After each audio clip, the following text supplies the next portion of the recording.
Today is Monday, February 8th, 2021. Coming up on Roland Martin Unfiltered, we'll show you a heated discussion between Congressman Hakeem Jeffries and new Congressman Burgess Owens. He's black from Utah. He got his ass handed to him by the brother from Brooklyn. Wait until we show you what went down. Plus, we'll talk with Ron Busby, the president of the U.S. Black Chamber, Inc., to discuss the Treasury Secretary Janet Yellen's plan to help black businesses affected by the pandemic. In Chicago, Mayor Lightfoot and the Chicago Teachers Union may have struck a deal for reopening public schools. Also, in Rochester, New York, an ex-police chief is downplaying last year's arrest of Daniel Prude. Okay, but isn't it the same police department? Will they pepper spray down your black girl? Yeah, okay. And Secretary of Defense Lloyd Austin has signed a memo to combat extremism within the armed forces. Ooh, Fox News is not happy. And the Maryland Senate has passed a multi-billion-dollar measure to settle a lawsuit brought by 4 Maryland HBCUs. We'll talk with the head of the Maryland Black Caucus. Plus, we'll speak with two guests about a health disease and how it's impacting the black community. Plus, we'll remember life and legacy of heavyweight champion Leon Spinks and James Brown's Emcee, Danny Ray. Folks, it is time to bring the funk. Roland Martin Unfiltered. Let's go. He's got it. Whatever the biz, he's on it. Whatever it is, he's got the scoop, the fact, the find. And when it breaks, he's right on time and it's rolling. Best believe he's knowing. Putting it down from sports to news to politics. With entertainment just for kicks, he's rolling. It's on go, roll, y'all. It's Roland Martin, yeah. Rolling with Roland now. He's funk, he's fresh, he's real, the best, you know he's Roland Martin now.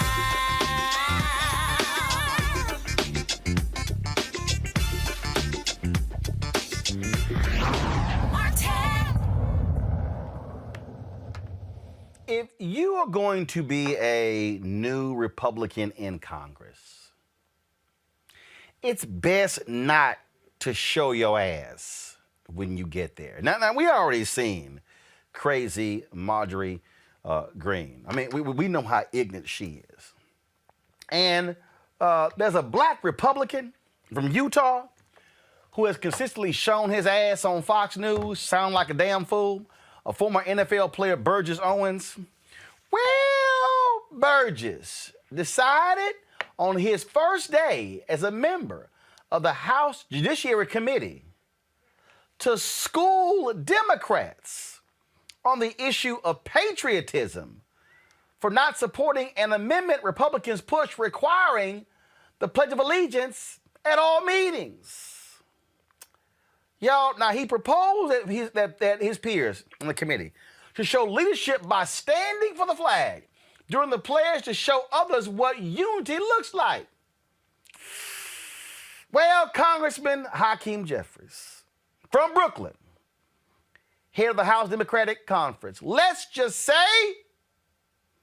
Hakeem had a few words for Leah Burgess. Play. I was blessed to grow up in the Deep South, 60s, days of KKK, Jim Crow, segregation. I say blessed because I grew up in a community that believed in our nation, believed in God, believed in their kids, and they were going to fight to prove they could overcome any obstacle. It was a great community that taught us the importance of a flag.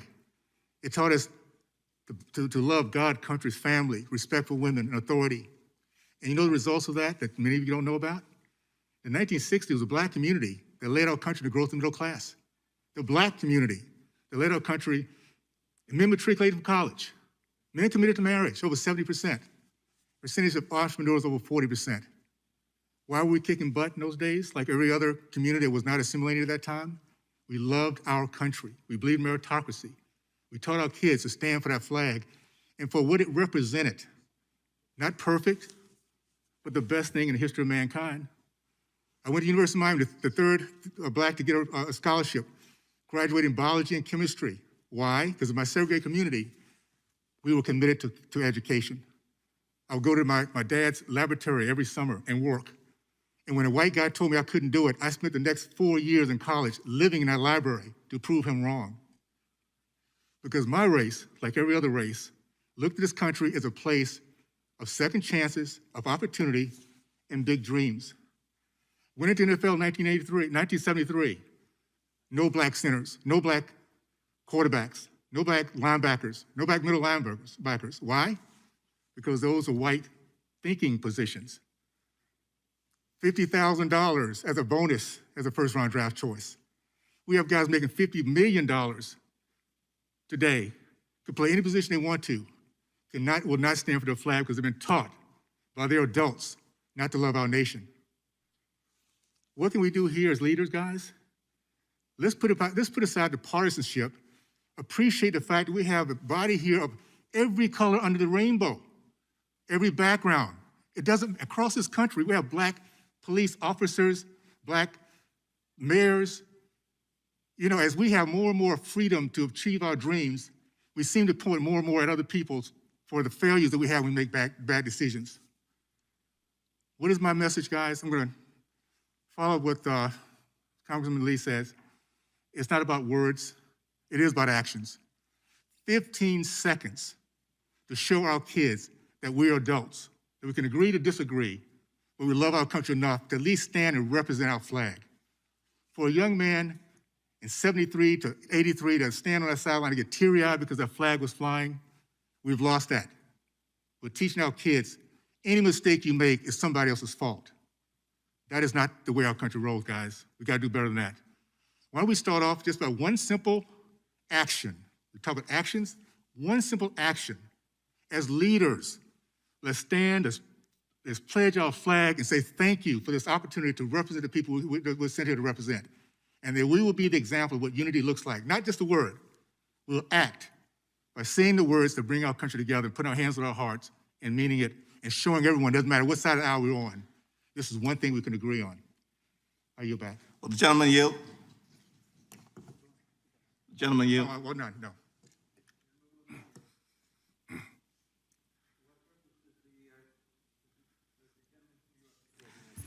Oh, I thank the distinguished chair for this opportunity. I move to strike the last word.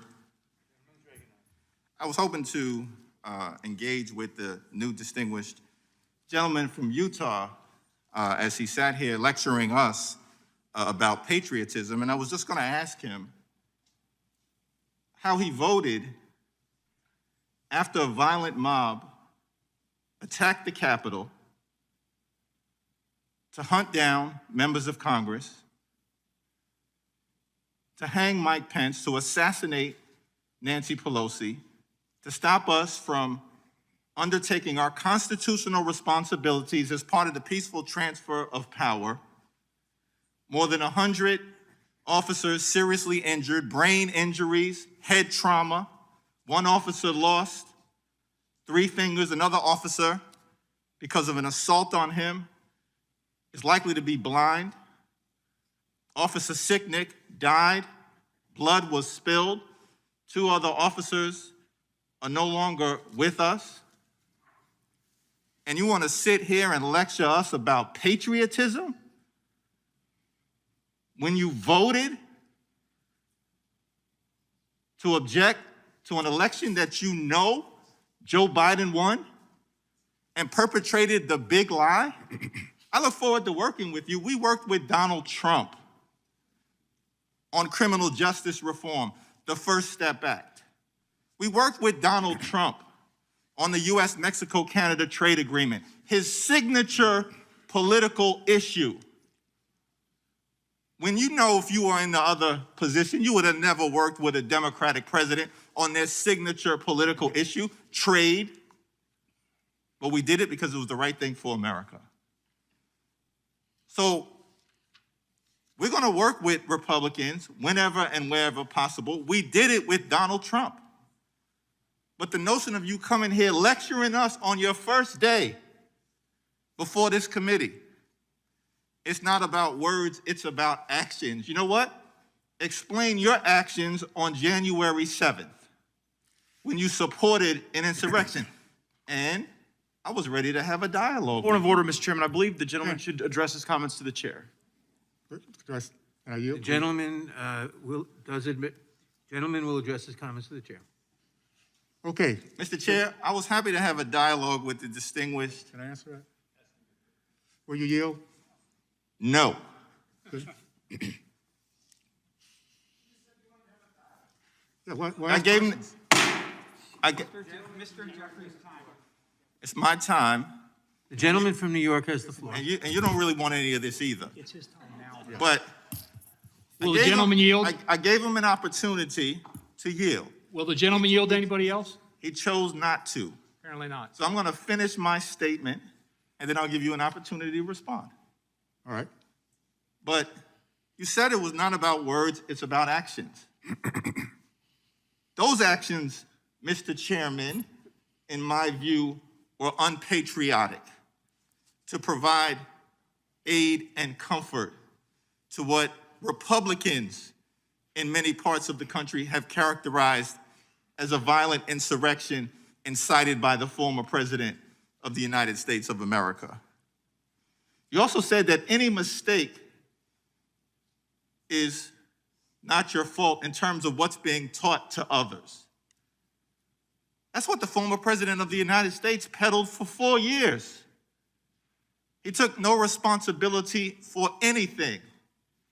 And Mr. Chairman, there's some members on the other side of the aisle, including perhaps former NFL players, who defended that kind of irresponsible behavior.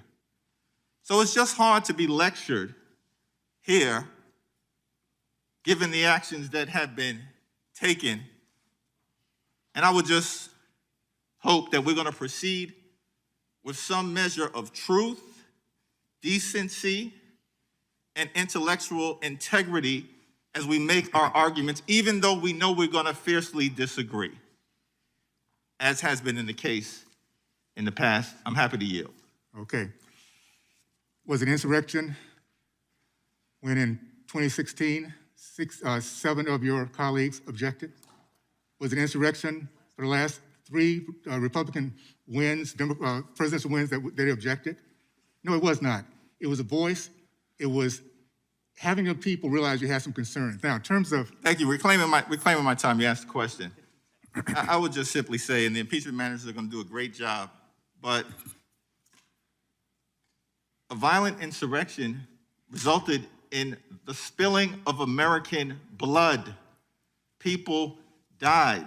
The Capitol was desecrated. Urine and feces was left behind. The Confederate flag was bandied about. That didn't even happen in this Capitol during the Civil War. The Trump flag was placed in the stead of the American flag. That's an insurrection.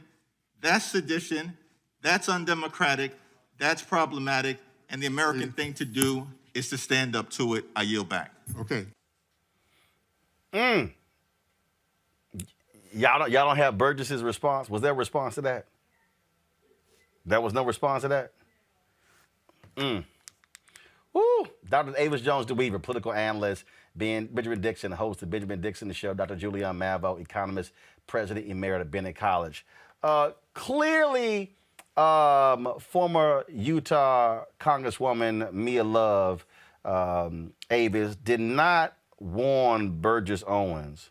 Don't bring your ass to Congress trying to show up and show out, and don't let the Brooklyn come out of Hakeem Jeffries.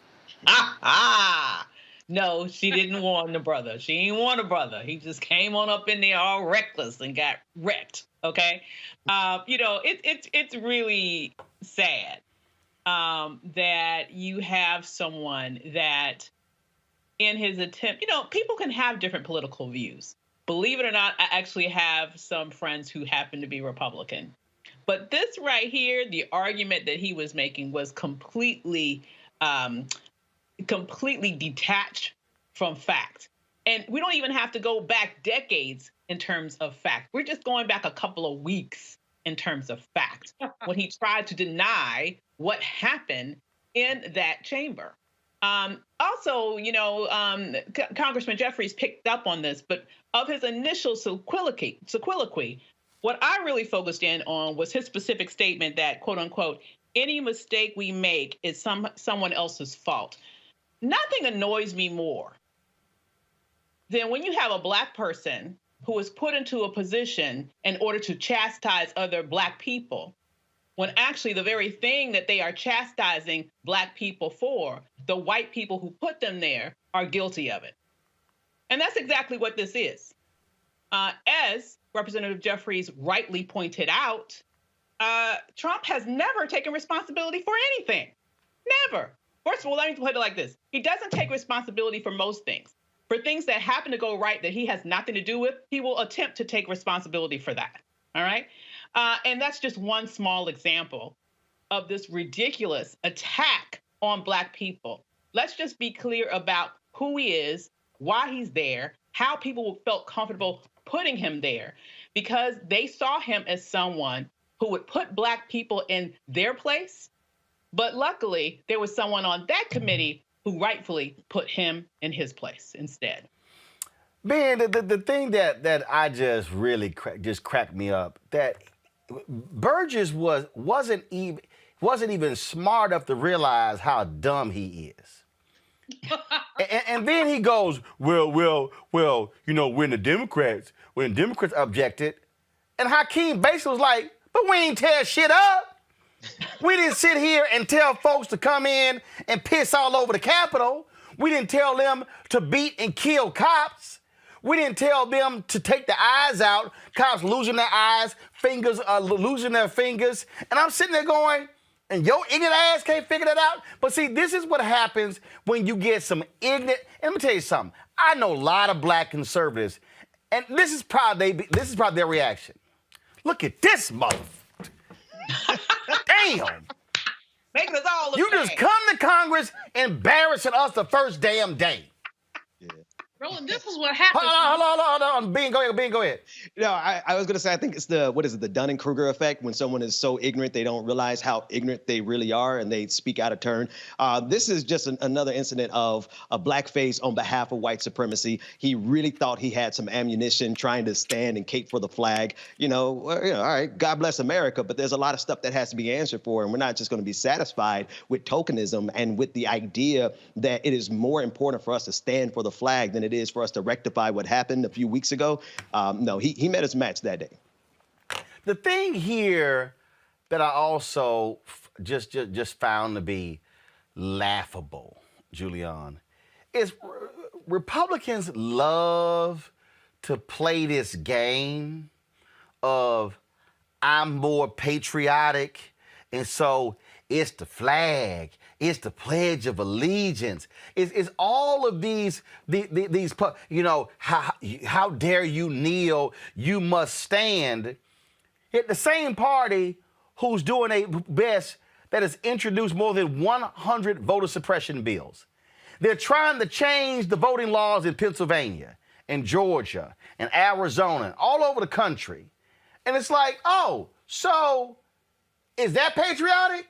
See, I love this fake patriotism that they want to hold folks to. And then Burgess, the white guy said this to me, and I spent every day in the library proving him wrong. I'm not wasting my time on no racist ass white people. I ain't proving a damn thing. Man, take your monkey ass on with your racism. Bro, here's the thing. When you play football regularly, you have put your brain at risk. There is a lot of data that suggests that when you play football regularly, you put your brain at risk. This boy has clearly put his brain at risk. And we saw that. Hakeem Jeffries was not even time enough for him. He was overtime. If you do that in football, I don't know, I'm not a sports fan. But he was overtime for him. These Republicans have been so hypocritical about what they want. What they really want is to win. I mean, I was on a television show with Armstrong Williams about 3 years ago, and he said, our goal is to win. He said, our goal is not to be fair. Our goal is to win. And we're seeing this now. Their goal is to win. And so whether they have to take up for the orange man, whether they have to take up for Marjorie Greene, whatever, whatever they'll do, they're going to do that because they want to win. Now, that woman needs to be not only institutionalized, but put into a straitjacket with a muzzle, which is what they did to enslave people back in the day, a straitjacket and a muzzle. But everybody is okay, well, she has a right to the First Amendment. The First Amendment that calls for an assassination of the House Speaker, give me a break. But these people, in the height of hypocrisy, are simmering in their nonsense. And there are few, but not none, responsible Republicans who will deal with this. So this Burgess brother, I don't know where he came from and I don't know where he's going, but he's going somewhere. And it's not any place close to us. But here's the deal, though. I mean, Avis, I've seen Burgess on Fox News talking all this nonsense and all this BS, and this is the game that they play, and this is where, no, we gonna checkmate your punk ass. That's what we gonna do. And that's what Hakeem should have done. Exactly what he did.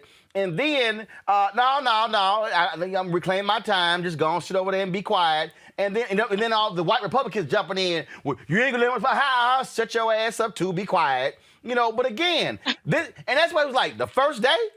This the first day. This is the equivalent first day of school. You show your ass on the first day of school. Like you don't even wait till Friday. You on the first day of school. On the first day. And the whole that's the equivalent of the whole class look at you like you showing your ass on the first day. Like you ain't even gonna wait. That's why, this clip went viral, a 2-minute clip. I said, I got to see the whole exchange. I need everybody to hear what this fool said and the full response of Hakeem Jeffries, because he laid him out. And all I know is there's a dead body somewhere in the halls of Congress, and it got Burgess Owens stamped on his forehead after he just got laid out by Hakeem. Is he related to Candace? I don't know. I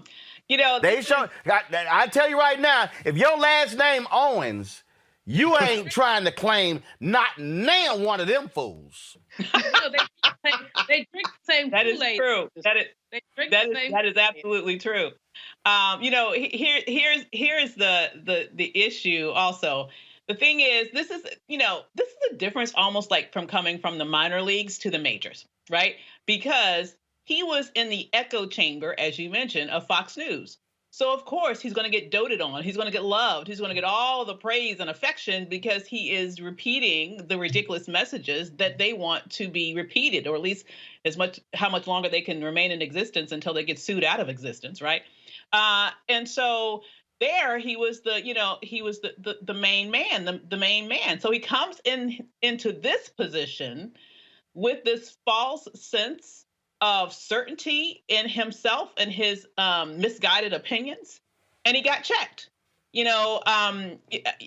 This is what you call, it's like he got completely ambushed on day one after walking into this room thinking that he was going to be the one doing the body slamming, and instead it got turned around and he himself is the one that ended up getting sacked. This is what happens. Ben, I keep warning all these Fox News people.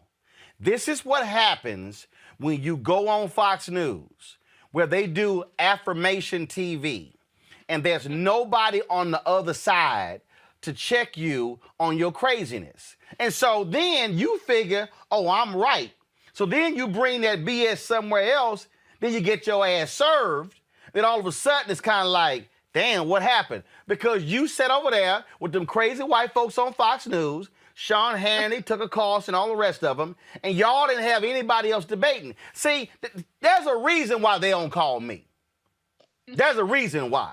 I mean, they don't even, and let me tell you, say that they're not calling me. I emailed them. Like, holla at a brother. Laura, that girl, the Libertarian Kennedy, Harris, Faulkner, Sean, Tucker, they all like, no, that Negro crazy. We ain't go. We know the game they play. Burgess spent too much time going on Fox News, yak, And then Hakeem said, pass me some powder. Let me pimp slap this fool. I didn't realize how hilarious this panel is, and it's so true. Oh, no, Ben, this is a black show. This is a black show. See, you ain't gonna get, hey, ain't no MSNBC, CNN, you ain't gonna get no references to baby powder and pimp slapping and monkey ass. You ain't gonna get that. This is a black show. For my white viewers who love watching the show, they appreciate learning about blackness when they watch this show. Because I'm wearing today's the 95th anniversary of my black high school, Jack Yates in Houston. This is a black show. You know, I have my Vaseline right over here, and I think Hakeem already used some, and I think Burgess is going to need a little bit more, because the honest truth is that echo chamber of Fox News really is, for the last 4 years, they've been serving an audience of one, and that's Donald Trump. And I think Republicans have missed the pendulum swing, right? Like, we're not playing around with white supremacy anymore. White supremacy marched up those steps of the Capitol on January 6th and challenged American democracy, period. And so anyone who's still lingering with this idea that they could ride Donald Trump's coattails to some modicum of success, they're sorely missing out on the reality. And if they're listening or appearing on Fox News, that's even more reason why he's completely clueless to the fact that it wasn't acceptable before the insurrection. It certainly isn't acceptable to kowtow and to be beholden to white supremacy after we've seen how dangerous white supremacy is, not only to black people, we've known that since 1619, but it's dangerous to America as a whole. Yeah, because the bottom line is this here. Again, you got to check these folks where you can, and that's what we all about. Now, I'm going to talk about this as a black show. We also focus on when it comes to black folks getting the money. And so one of the things you've been hearing me talk about a lot on this show, and then, of course, we still are talking about it, is the notion of hashtag where's our money, hashtag black economic justice. And again, white America loves for us. They ain't got no, I'm just letting y'all know, white America really has no problem for us talking about mass incarceration and criminal justice reform and social justice. But when you get to the money, then it all changes. See, I told y'all last week, they didn't have a problem with Dr. King when he was talking about voting rights, when he was talking about housing, when he was talking about going to parks and restrooms and riding buses.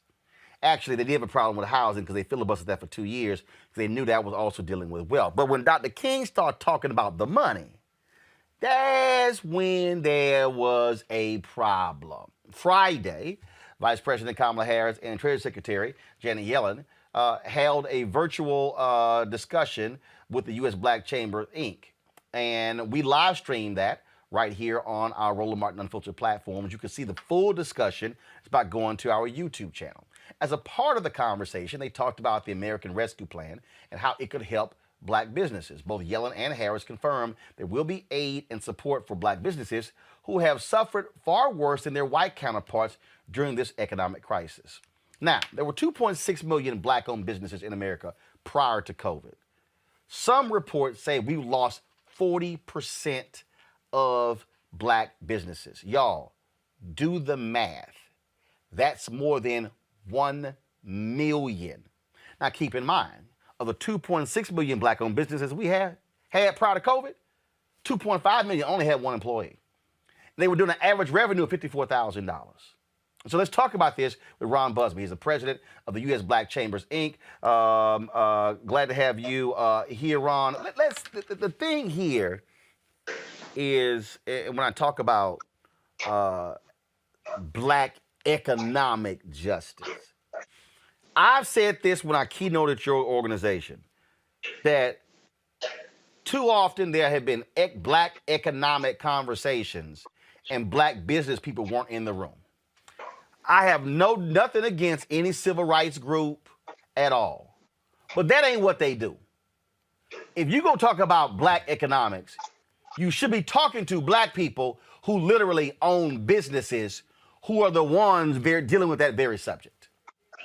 That's a great point, and thank you for having us on. And Friday was historic in the fact that, first, obviously, we had the vice president, but equally, if not more important, was the fact that the Secretary of Treasury, Janet Yellen, was at the table. And had we had the opportunity to be at the table earlier on, I think many of the things that we suffered as Black business owners and just Black people may not have occurred. As you stated, we had 2.6 million Black-owned businesses and 2.5 had no payroll, but yet the stimulus package was based upon the payroll needs of the businesses versus the needs of the businesses. And so many of the businesses, 76% of our businesses, said they either got no funding or less than what they needed because of the fact that most Black-owned businesses have employees, but they're contractors, they're Right. 1099s, they're family members,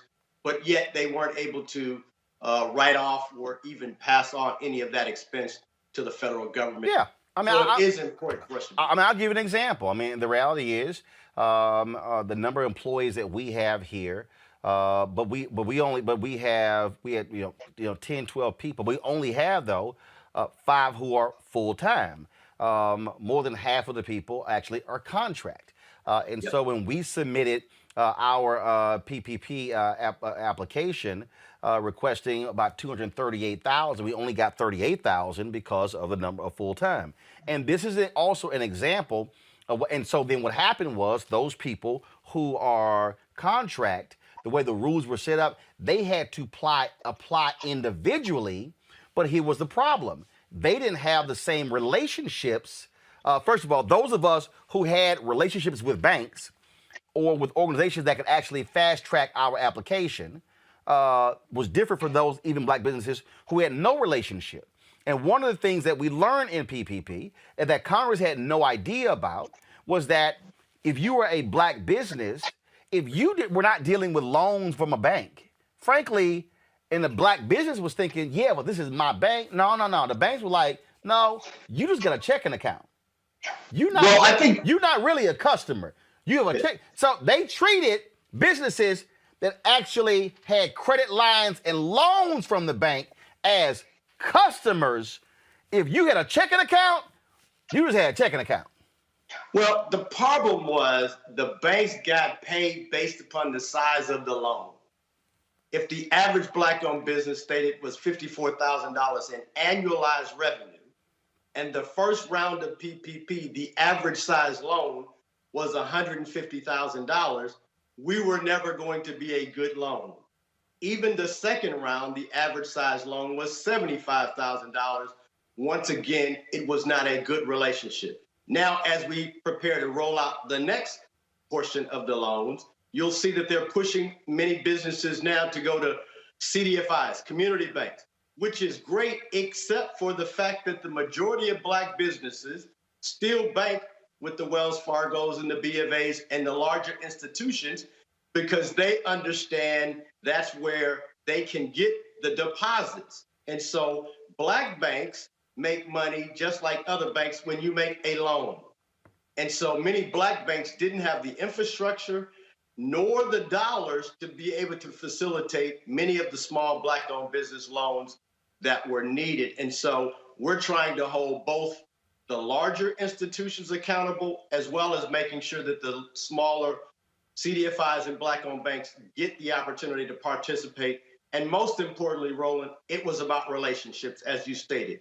When the stimulus package came out that Friday, it was a $349 billion stimulus package.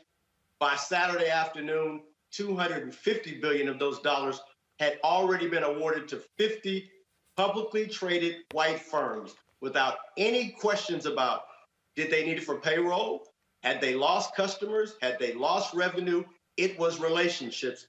And so by the time the smaller businesses, not even micro businesses, but when I say smaller businesses, I'm talking about businesses with 100 employees or less, even had the chance to be included, they were so far down the line, many of the banks did not have the ability to even have conversations with them. See, the thing here, and why we are talking about this and why we're doing this segment, like I got somebody named CC on my YouTube channel who says, reparations now. Well, here's the deal.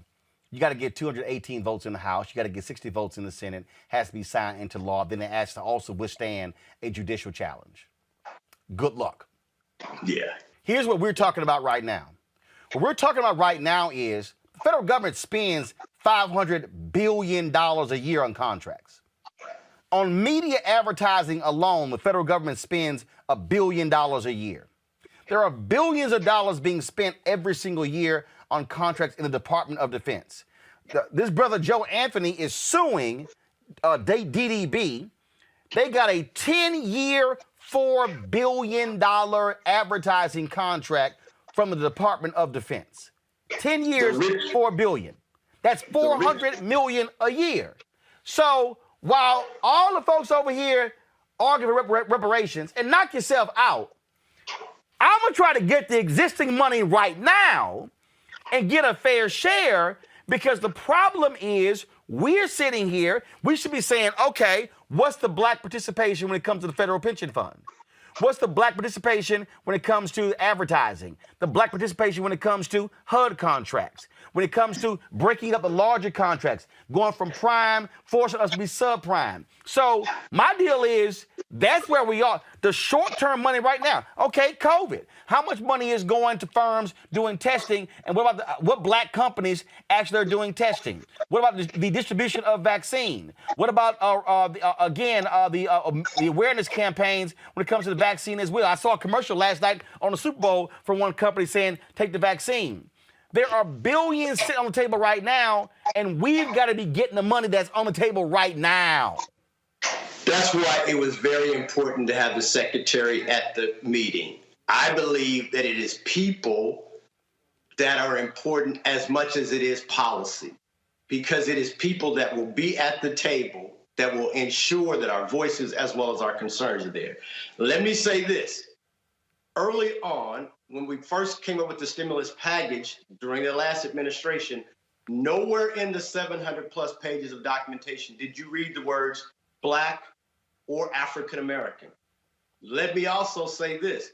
When we got to the table, the folk that were already at the table, unfortunately, were the Asian community.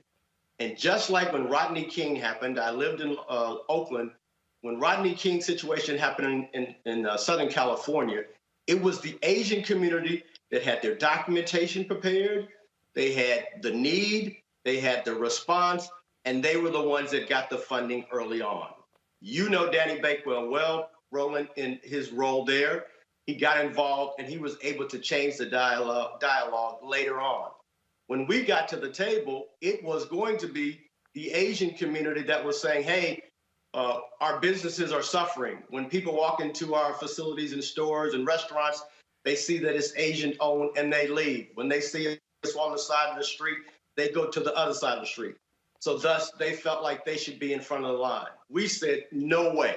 If anybody's going to be at the front of the line, it should be African-American business owners and Black communities. We were then successful in saying, okay, we will make it race neutral, but it's got to be based upon data. Now, the U.S. Black Chamber came to the conversation early on and said we were going to lose between 35 and 40% of our businesses. No one wanted to hear that because there was not data there, and they felt that it was an emotional conversation. Then the Federal Reserve came back and said, oh, guess what? You actually lost 41% of your businesses. Then all of a sudden became, how did that happen? What can we do? We've got to be intentional. We can no longer allow the federal government or anyone else to create solutions around diversity and inclusion, around minority participation. Roland, this is a Black show, and I love you for that, because this ain't a Black and brown conversation or a minority issue. This is a Black issue, and there needs to be Black programs and Black accountability. And that was what the whole intention of Friday was, to lay out the concerns of Black businesses as well as the solutions of Black businesses, and making sure that this administration was going to be held accountable. But Ron, we also got to explain to Black people, all these people out here that, I love it when they love playing this clip where Kamala says, I'm not going to do anything that's specifically for Black people, because they can't. You have to, you literally cannot pass, like when somebody says, well, you know, this bill was passed for the gays. Somebody on YouTube said that. First of all, you can pass a bill when you say LGBT, that mean black gay, white gay, Asian gay, Latino gay. Exactly. That mean gay. Exactly. Okay? That mean gay. Everybody. You cannot pass a race-specific bill. All y'all folks who be saying all this nonsense because y'all listen to too many other black people who yap their mouth on Instagram, Facebook, and YouTube who will not tell you what the federal law is, how the Supreme Court has already ruled. Which is why policymakers have to craft language that actually goes to affected groups or disaffected groups at disproportionately us. So, perfect example. We have died at a disproportionate rate due to COVID. So if you craft a COVID bill, and if you say that the media advertising dollars for COVID should be targeted first to communities most disproportionately impacted by COVID, nowhere in what I just said have I said black. But what I did say was black. You can even do better. We know the 40 communities, the 40 zip codes, the 40 counties that were impacted the most by COVID-19. When the infrastructure bill is being created, we're saying go to those 40 counties first.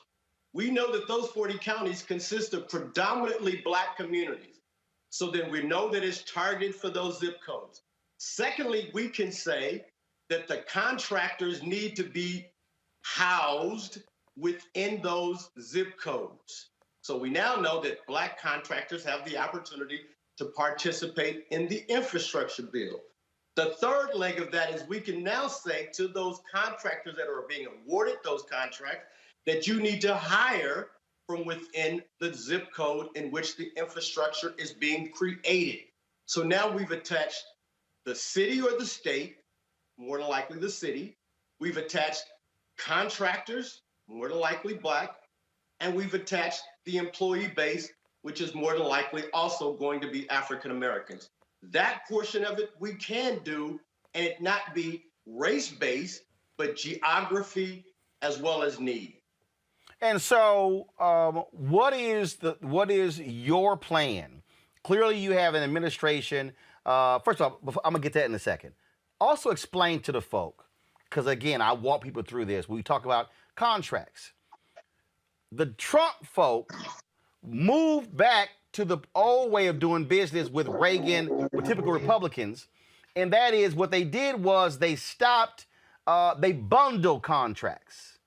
Yeah. And so that meant that if you try to fight for a contract, compete for one, you were competing for a $100 million contract versus competing for a $10 or $20 million contract.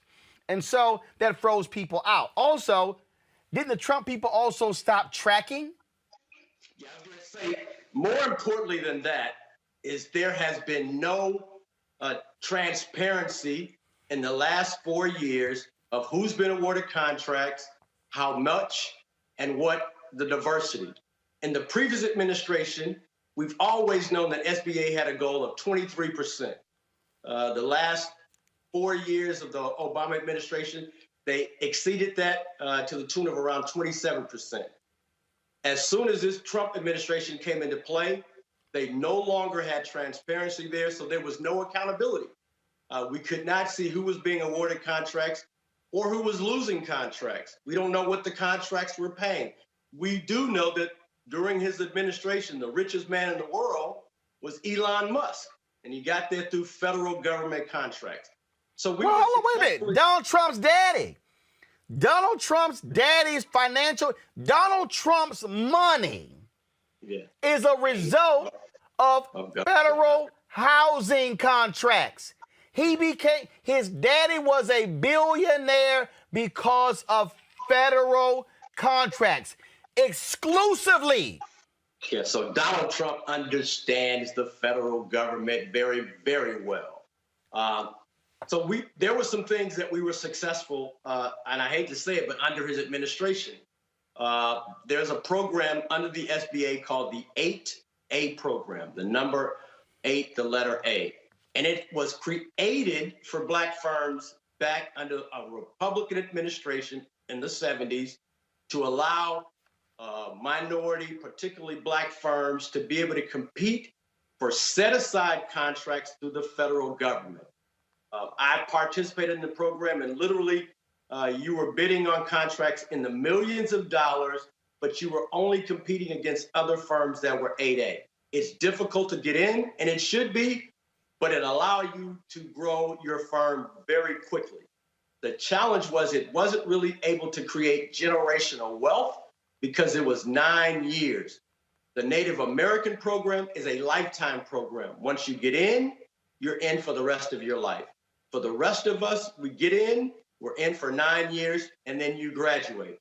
If you look at Black enterprise today, there are always firms that are there a good 7, 8, 9 years, and then after that, they fall off the map because many of them were doing government contracts, and then when the program is expired during their 9 years, they have to retire or they have to move on to doing just regular federal contracts. Which is one of the reasons why what I have been saying to black companies, you must prepare yourself for that. And there needs to be, I remember I spoke to the Department of Transportation. I'm going to pull my panels, so get them ready, folks. I spoke to the Department of Transportation, and I gave a speech. This was under Secretary Ray LaHood under Obama. Ray LaHood, yep. And I talked about joint ventures. I talked about mergers and acquisitions. And I had a black woman who came up to me, and she said, for the last 2 years, my business partner and I have been preparing our company to sell. We have been preparing to sell. She said, it never dawned on us to go and buy. She said, after your speech, I immediately said to my partner, stop what we're doing. Let's now go in acquisition mode. So if we know there's a limit there, what should be happening, which requires black people to learn how to say, if I own 49 or 50 of 100 million, that's better than me owning 100 of 20 million. We then got to be able to say, look, you got to graduate, I got to graduate.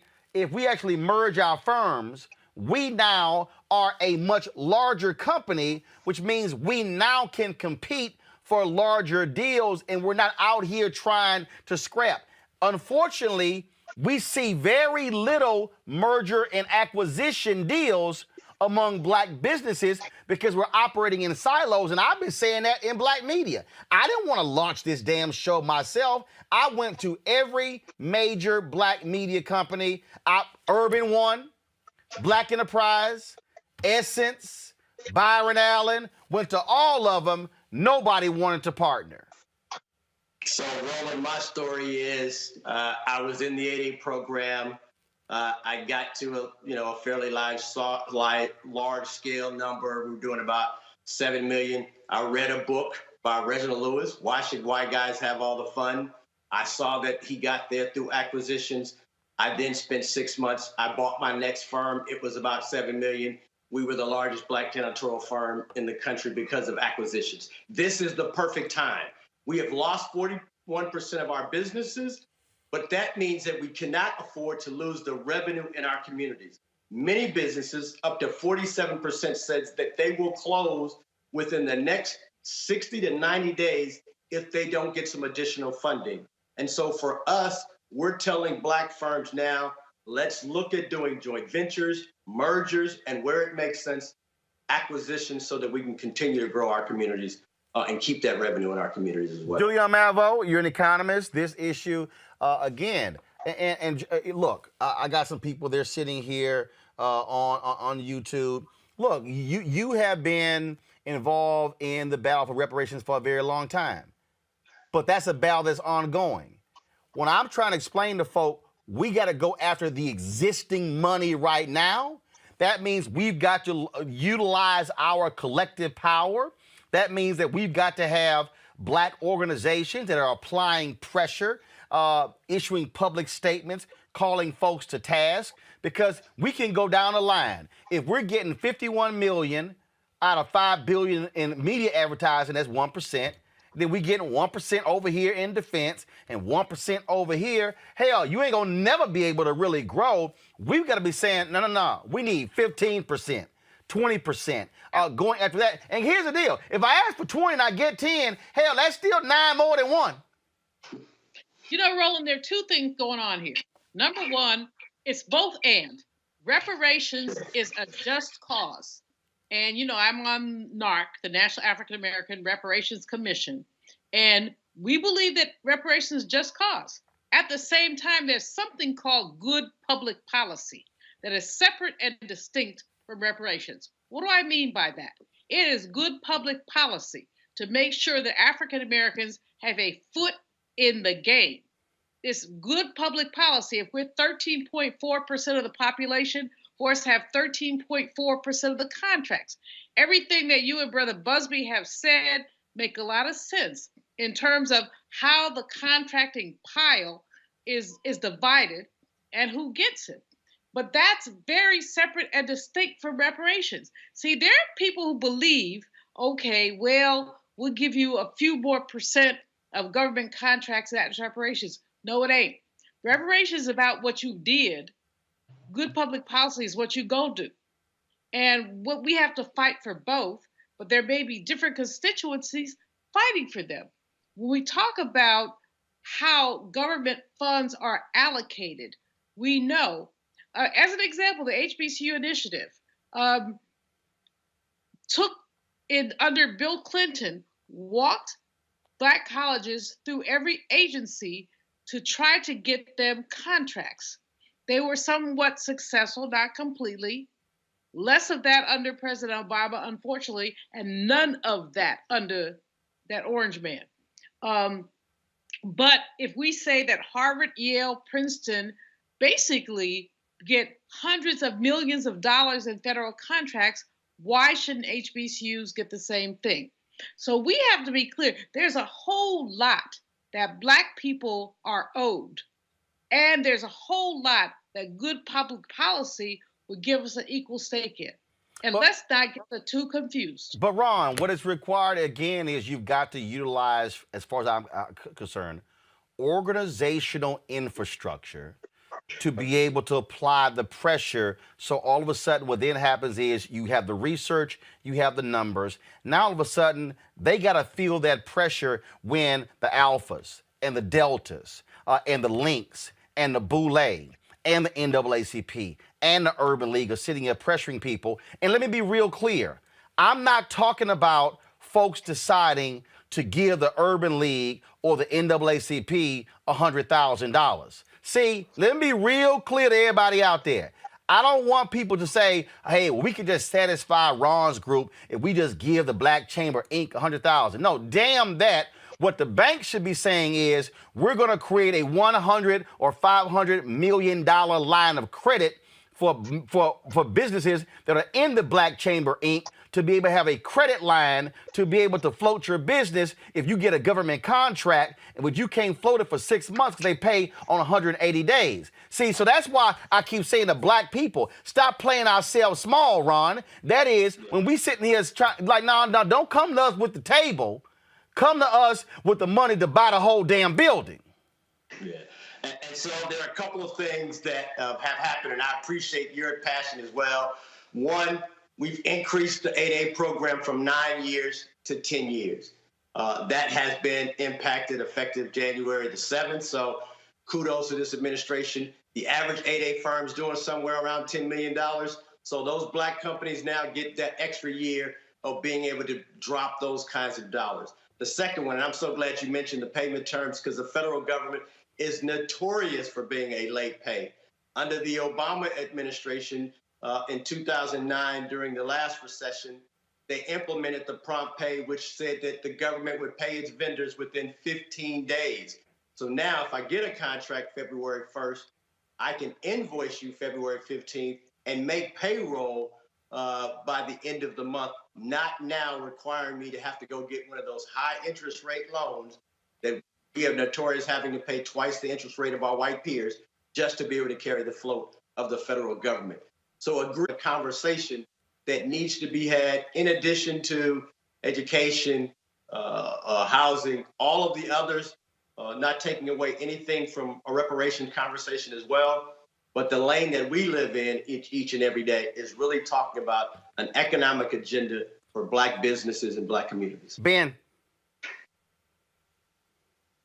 Ben, go ahead. Well, one of the things that stood out when you were talking, Roland, was about the racially specific legislation. And I'm enjoying this conversation because I think one of the things we have to be mindful of is if we cannot get racially specific legislation due to the racially specific harm that this country has caused us continuously, then we're going to have to do it ourselves. We're going to have to band together, and we're going to have to link up. When we're discussing the influence of media, but also the money that could be spent in Black media and the money that could saturate the Black communities, we have a headwind. We have such a strong headwind, not only in terms of funding in general, not only funding from the federal government, but just support in general. And so we have to start crossing lines with each other and connecting and mergers and acquisitions so that we can survive, because there's really no way we're going to be able to push the envelope on issues like reparations if all Black media is defunct. Roland, if I could just jump in for a second. Real quick, 'cause I need to go to Avis. Okay, just a second. The whole notion of race-neutral legislation is flawed. We don't have race-neutral lives. And so when folks talk about race neutrality, what they're talking about is discrimination. That's all. But the reality is, Avis, we're dealt a hand. And look, and bottom line is, it would be nice if, again, Democrats had focused on the Supreme Court. Unfortunately, Republicans now have a 6-3 majority. That's understanding the three branches of government. If you don't have the courts, then they are the ones who interpret the rules and the laws. Avis, go ahead. Absolutely. And hopefully we'll take another look at that to see what we can do to potentially expand the court to put things right. But let me just also say I'm really enjoying this conversation around what are some solutions, because the fact that we have lost 40% or more of Black businesses is completely, it's just horrible. It is tragic. It is sad. And so I'm very interested in this conversation around the acquisitions piece and how that can maybe help some of these people who have businesses that are on the brink in that 30 to 60 day period, but maybe those business owners could get a lump sum, or maybe they can be acquired and stay on in some sort of acting role. So my question really that I'd like to raise here is, how is there anything that's being put in place? And maybe this is your organization, but how are we connecting the two? I'm sure that, there are lots of business owners out here who are in a moment where they would like to be considered at least to have that as an option to potentially have their organization acquired rather than completely losing everything and having to start from, ground zero. How can they be linked to other Black businesses who are in a better financial position to potentially acquire those institutions? But before Ron speaks, let me say this here: you got to have something to acquire.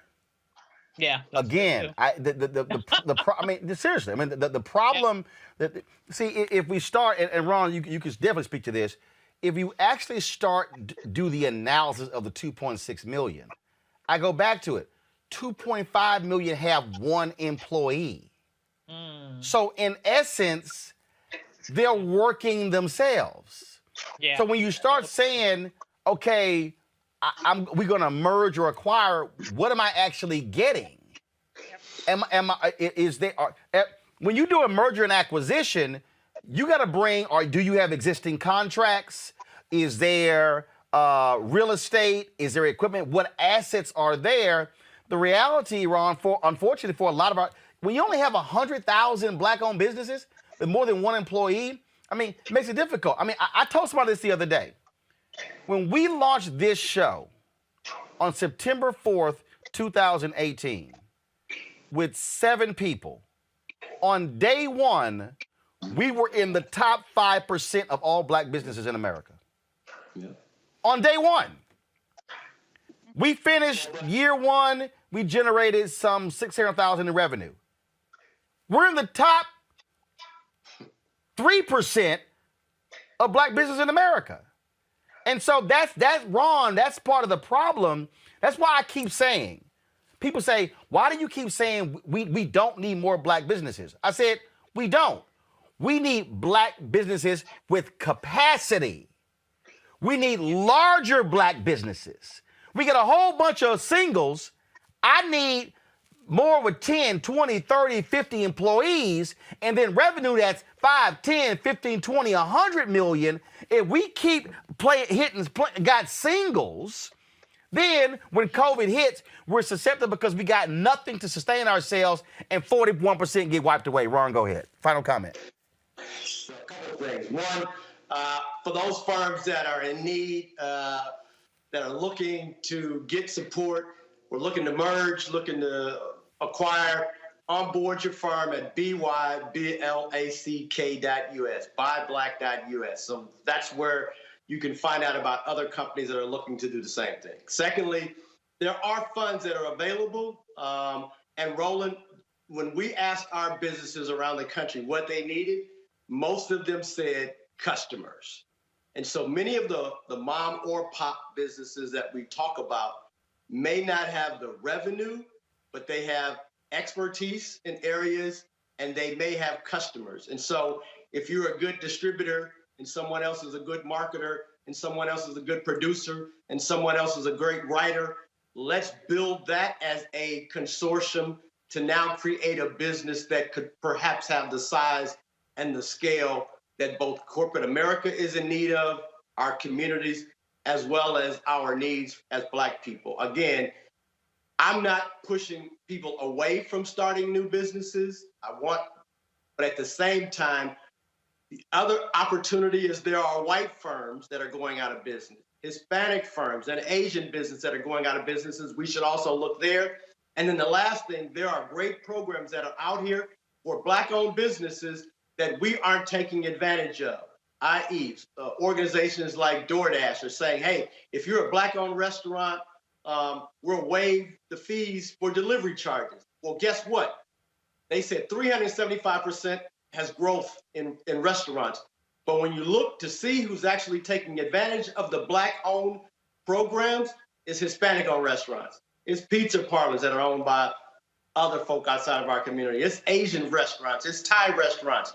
They aren't Black-owned restaurants. There are programs that are out here to try to help our businesses.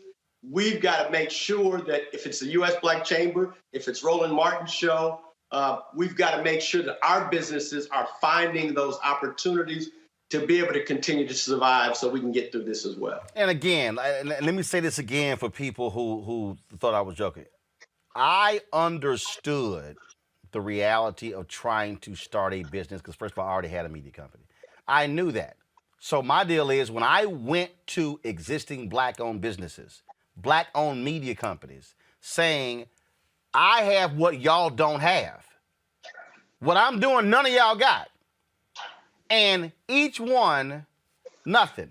No response, nothing. And can't none of them deny we ain't had a conversations. And so, fine.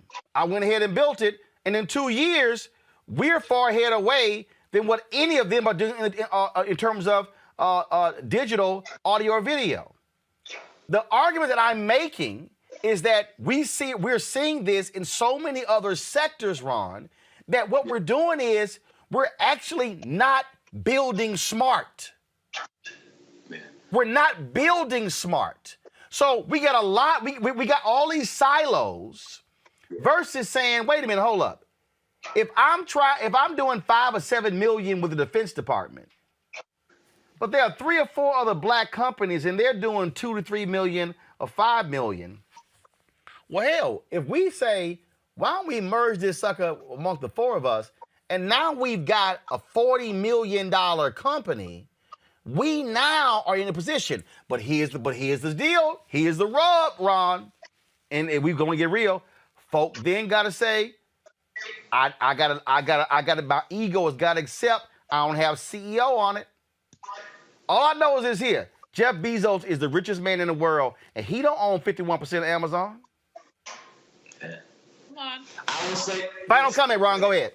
Oh. Yeah, Avis, you were in the room in 2016 when we all got there, and it was 68 organizations, and we met for 2 days trying to establish the priorities for Black America.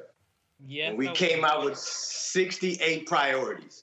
And the U.S. Black Chamber said, I don't want to be involved in that, because if there's that, 68 priorities is not a priority. Precisely. The U.S. Black Chamber is in one lane, and that is about business. I'll end with this.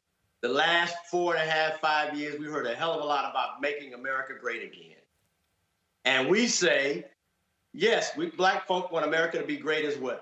But in order for there to be a great America, there must be a great Black America. And in order for there to be a great Black America, you got to have great Black businesses. And in order for there to be great Black businesses, you need great Black chambers, and you need great Black customers. We need for you to shop with Black folk, to spend with Black folk, to support Black folk, to support Black media, and know that your voices are being carried, especially under this administration. We are going to hold them accountable. We want you to hold us accountable. But most importantly, as Roland's been saying, it is about collaboration. No one can do this effectively by itself. When we go to corporate America and say, spend more money with Black folk, they say either we can't find them or they don't have the size and the scale. We can eliminate these conversations by collaborating with each other, and that's both with nonprofits, for businesses, as well as the voices and conversations that are being had across the country. Ron Busby, U.S. Black Chambers Inc. I certainly appreciate it. Thanks a lot. Thank you. All right, then. This is, I just want, pull the panel back up. I really want folks to understand, the folks out here who are watching, I need people to understand why we are doing this. I had somebody, who was this? Let me go call this person out. Person says, and I'm really laughing at this here because it really is hilarious. This person, what is it? Angela Mitchell. Roland, you're being self-centered. The show is called Roland Martin Unfiltered. That's first. I'm using my experience as an example being of the problem. How can I talk about building capacity, mergers and acquisitions, and joint ventures if I don't explain to the audience how I literally try to do what I am saying I do? When you called me and said, hey man, we're trying to sit here and build this show, and we want to get the word out, I was like, all right, we'll put you on the panel. I'm not losing anything by adding you to the panel, exposing you to my audience, and people might say, oh, well, hell, Ben got a morning show. I'm going to go check his show out. That's the whole point. I was on an 80-minute call with Adrienne Bankert, who's with ABC, who's got a book and she's doing stuff, and I'm sharing expertise with her. It doesn't hurt anybody. But we also got to be honest within our community is that there are Black people in our community who refuse to partner, but when they sit on panels and they tweet and post on Facebook and Instagram how we need to be about the collective, I don't want to hear nobody Black talk about the collective if your ass ain't practicing what you preaching. Ben, go ahead. Ego is a hell of a drug, Roland, and for us to miss opportunities because we can't set our own personal ego aside, right? This is Roland Martin Unfiltered.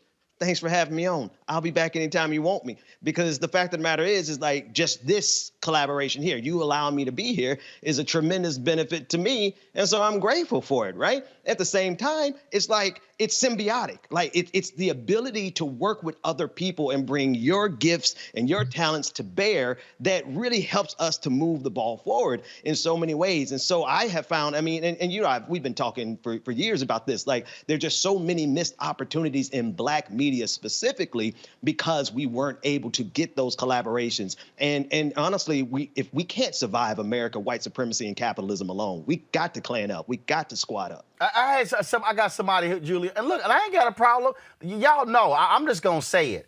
I got several people who keep posting on my channel. Roland, why don't you partner with Tavis? Because in the last 20 years, Tavis ain't done shit with me.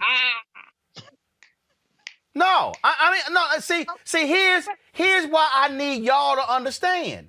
I need everybody here to understand. I have not been afraid to work with anybody black. But Tavis ain't never invited me to stay to Black America. In fact, I was booked on Tavis's TV show, on his radio show, then was unbooked. I never did Tavis's television show. But I didn't hold grudges. When Tavis's MLK book came out, I welcomed him onto my TV One show. Tavis had never ever booked me on anything ever. But see, I ain't tripping. I told y'all last week, Reverend Sharpton ain't never invited me to his show. Joanne Reed has never invited me to her show. The first weekend show, the daily show, the second weekend show, or her second daily show. Karen Finney had her show, MSNBC, never invited me. Melissa Harris Perry, never invited me. But when their books came out, I had them on, so I ain't tripping. But what I am saying, Julian, is that if black folks do not learn to set egos aside and realize you're not going to be able to do what John H. Johnson did, building Johnson Publishing Company. And in fact, let me go ahead and say that John H. Johnson was arrogant as hell and not helping other black people. He tried to put Essence out of business. It's in Ed Lewis's book. We got to understand, Rupert Murdoch sold Fox Entertainment to Disney for $70 billion. $70 billion. He had no problem sitting with Bob Iger. All I'm saying to our people, we can stay small by having small minds, and it's all about, I don't like so-and-so. But I would love for a black company to be built and sold for $70 billion. Will never happen if we stay small, Julian. Well, you know, there's an African proverb that says, if you want to go fast, go alone rather. If you want to go far, go together. And I think that that's really what you're saying, what Busby has been saying, what other folks are saying about black business. I mean, 90% of our black-owned businesses have one O-N-E employee. So they're basically, self-employed. Avis has a great concept. She talks about the solopreneur versus the entrepreneur, where the solopreneur is somebody, they just doing their thing. The entrepreneur is someone who's really running stuff. Now, what we have to do in the African-American community is really figure out whether we want to be solopreneurs so that when we die, that's the end of it, or entrepreneurs so that we have a legacy to leave. Because if we're talking about generational wealth or other things, we have to be talking about what we're leaving other people. And I don't think that we talk about that enough. And I think Brother Man said ego is a drug. Ego is a drug. And we see it in our community every day. And psychologists and others can explain it. We've been denied so much and we need so much attention. Hell, black people, get over it. I mean, really. As we look at what's going on and going ahead, the Department of Defense, Roland, does not want to do business with a company that has less than $1 million in assets. It's just not efficient. So we need to figure out how 10 of these companies can get together. In terms of contracting, same thing. You're talking about construction contracts. Nobody wants to, 10 companies, that's too much administrative costs for a company. So you want to get people to come together. But that's about us. We have to deal with that. But Roland Martin, let me just say this to you. You have done amazing work and need amazing credit for creating an ingenuous platform without the support of the big guys. You've done it yourself. And so kudos to you. Well, here's the deal. I did it because the people responded. And see, and that's what, and look, I told y'all, when I turned TV One down, Alfred Liggins asked to speak to me in his office. This was, I think, March 6, 2018. And he said to me, it's hard starting your own media company. And I was like, your mama started a media company. No, with one station. Kathy Hughes started. There is no urban. I need everybody to understand. There is no Urban One without that one small black station in D.C., WOL. There is no Urban One. So you got to start somewhere. I offered. I just need people to understand. I'm not saying stuff to y'all just for the hell of it. I am being as transparent as possible. When I got wind they were trying to cancel News One Now, I sat there and I said, what's our biggest problem? We can't build the audience because we don't have enough, we're not in enough homes. I then said, how could we stream? We couldn't stream our show online.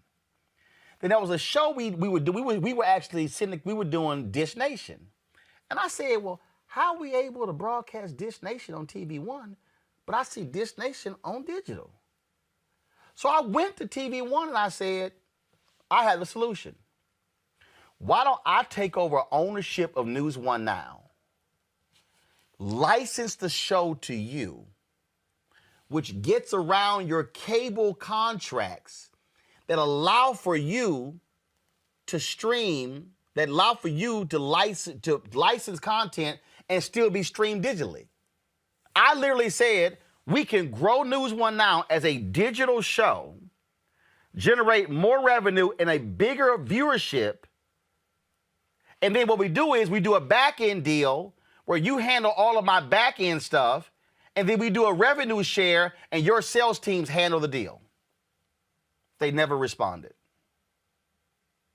Then they said, I literally sent that offer. I need everybody to understand, I sent that offer in November of 2017. The day, when I was told the show was canceled, it was because I kept pushing like, are we gonna get an answer to my question? So I was told they were gonna take the show from a 5-day week to a weekly show. Then they said, no, we're gonna end it all completely. The show was costing them $5 million. I knew for a fact how to produce that exact same show for $3 million. I knew how to produce it. But they didn't want to do that. When I launched Roland Martin Unfiltered, I gave them a proposal to join me as a partner. Nobody responded. So what I'm saying to everybody who's watching, I have done what I'm telling y'all to do. But what I'm saying is when other folk don't want to do it, then you just go ahead and build. You don't sit here and wait. You don't go, man, it sure be nice. One of the things that we do is we wait for consensus.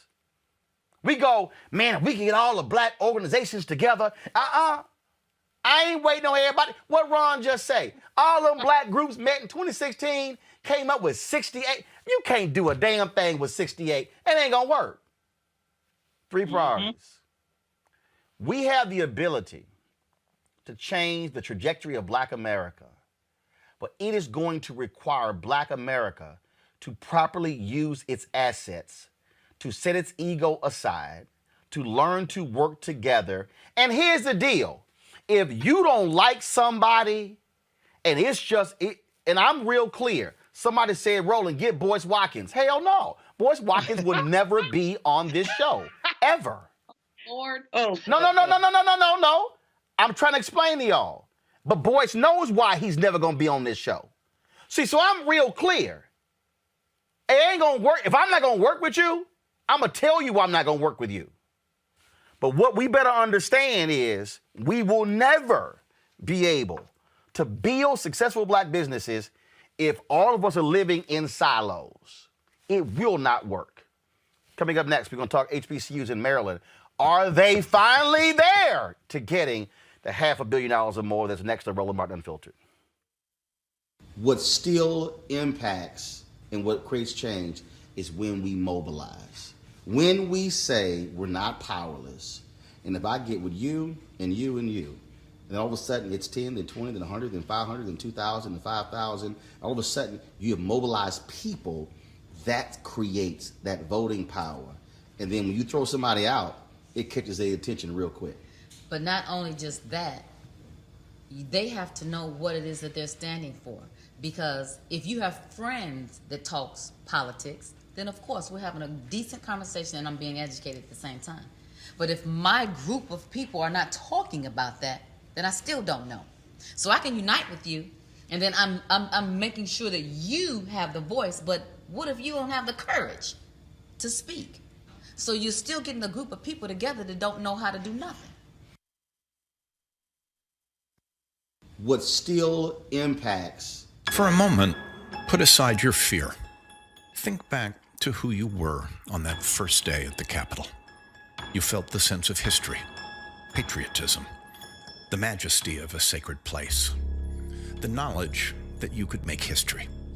Now, your legacy is on the line. You know Trump's mob seized the Capitol on his orders, a violent insurrection to hold power. You were saved from assault and death only by providence.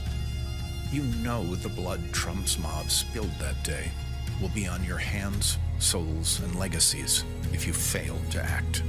Your defenses of Trump are hollow, cynical, and desperate. We know you're afraid. The vote will be the hardest and most important of your life. Convict Trump. Save America. America is watching. The Lincoln Project is responsible for the content of this advertising. Carl Payne pretended to be Roland Martin. Holla! Hi, I'm Chaley Rose, and you're watching Roland Martin Unfiltered.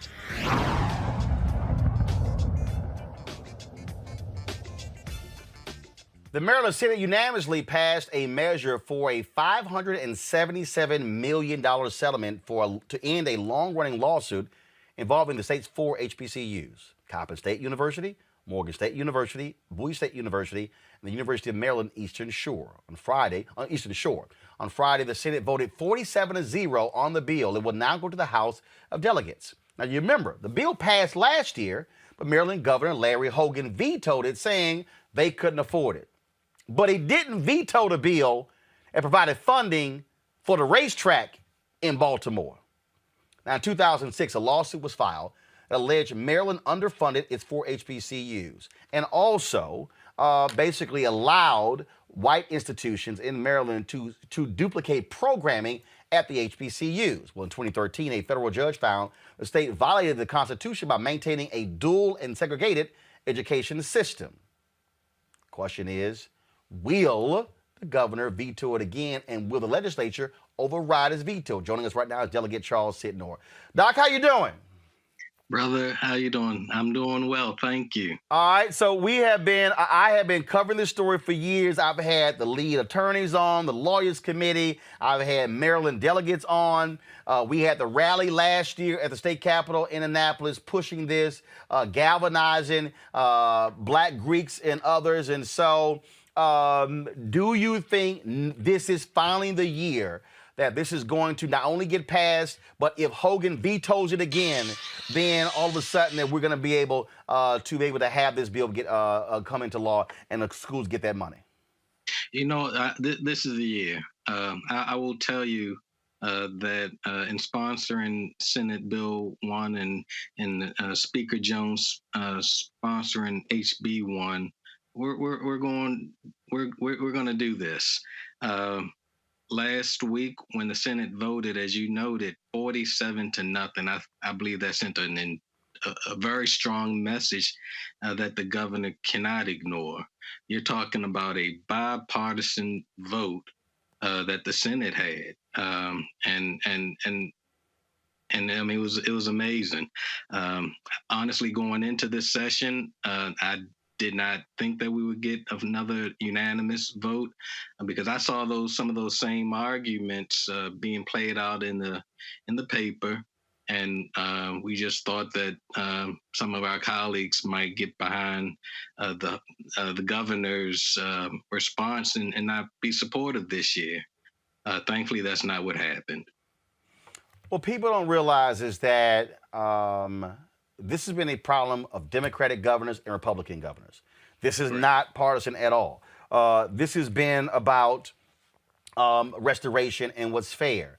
Hogan drew a line saying, what was it, tops 100 million, nothing more? But even during the lawsuit, during the trial, an expert testified that really the number should have been $2 billion for these HBCUs. And so because of how they were impacted by duplication. And so what he was talking about was $100 million over 10 years shared by 4 HBCUs. Correct. Really, dude? Really? That's that's $2.5 million a year for each college. And I think that number, that $1 to $2 billion number that came out in the lawsuit, really helped us to make the argument to some of the colleagues that, look, we're facing a $1 to $2 billion remedy, when in fact, if we just pay $577 over the course of 10 years, we can get this done. I mean, it's a deal, and they agreed. I mean, and one thing that I learned last year after that vote was that you can't take any votes for granted. I mean, so I made certain to talk with our Republican colleagues for support, and they did it again. So I was extremely happy about that. Well, look, I'm glad it passed the Senate. We're waiting on the House.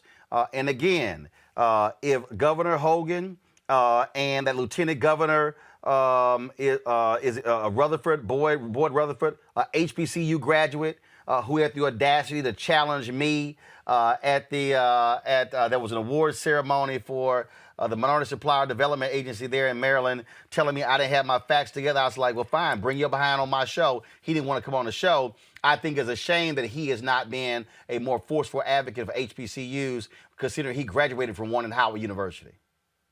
I understand.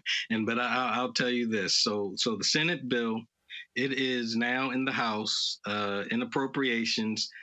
HB1 passed appropriations, and I believe it's going to second reader onto the House floor. So it's moving in the right direction. And one of the things that you had noted earlier or questioned, once we get this passed, if the governor does try to veto it again, we're doing this early enough in the session that we won't need a special session to override this veto. There you go. All right, then. Delegate Sitton, I certainly appreciate it. Keep me abreast of what happens. Will do. Thank you, brother. Thanks a bunch. Appreciate it. This right here, Avis, is what I'm talking about when I say Black Power. Maryland has the largest Black caucus of any state in America. One of the things that I said last year when this was going on, I said to them, y'all whole deal should be, ain't a damn thing moving through the Maryland legislature unless we deal with this. I said, y'all should shut down everything. The reality is this here. The Congressional Black Caucus could do the exact same thing in D.C. Mm-hmm. The CBC has the largest caucus out of any on the Democratic side. If the CBC says we ain't for it, it ain't moving. I'm glad to see, and that's why this is called HB1. It's the first bill. It's the first bill, and I'm glad they're sitting there doing it. And I think, look, they're going to override. If Hogan vetoes it, they got the votes to override it, and then those Black colleges are going to get that $577 million. Absolutely. And as you mentioned, this is what Black Power looks like. This is why voting matters. This is why voting blocks are important. And so here's the thing, exactly as you've alluded to, we've really got to get to the point of political maturity where we are willing to play hardball. I'm as willing as the next person to, quote unquote, trying to reason with people to an extent that it makes sense. But when you're acting like you don't have sense, then that's the end for the reasoning. That's when the reasoning needs to come to an end. And that's when you need to exert power. And so I'm really glad that it looks like they are actually doing this here, because this is a bill and is a debt that is long overdue. And it's about time that it finally gets paid. Again, putting that pressure on is critically important. And one of the things that we did, Julian, you, of course, President Emerita of Bennett College, when we were last year, when this came up, I sent text messages and emails to every Black fraternity and sorority saying, yo, get your members, putting pressure on folk. I said, they need to feel the heat. They need to feel every single chapter. They need to feel every single one of these graduates. This is where one of the things that I have been saying when I talk about this Black economic justice is that we have significant black institutions with numbers. We can rattle off organizations. The problem is that our black organizations are so insular that they are not using their power to flex and press folks externally.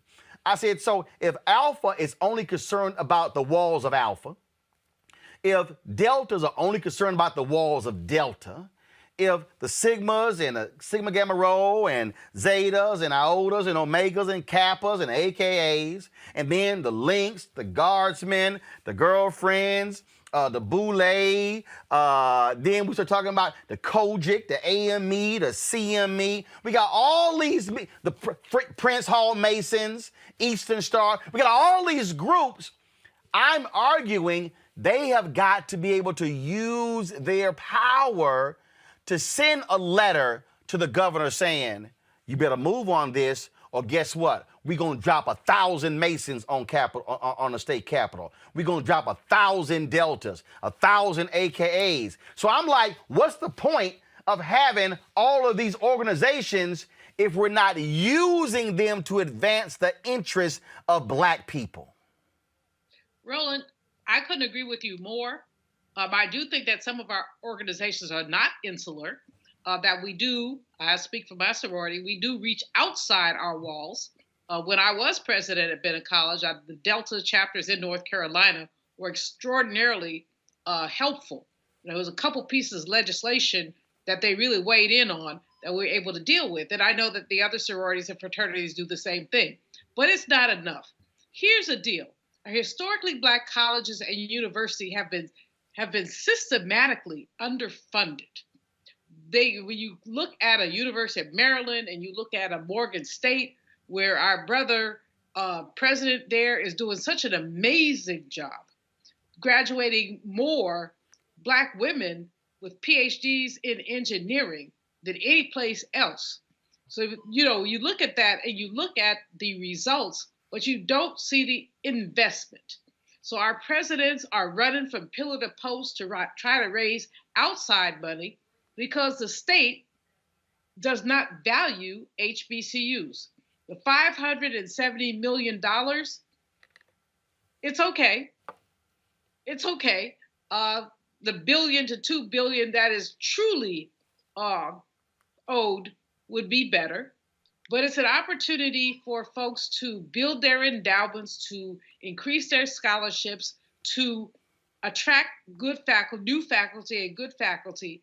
So I'm excited about it. And if Larry Hogan has a temerity to veto this, if he has a nerve to veto this, I hope that folks stomp all over his behind.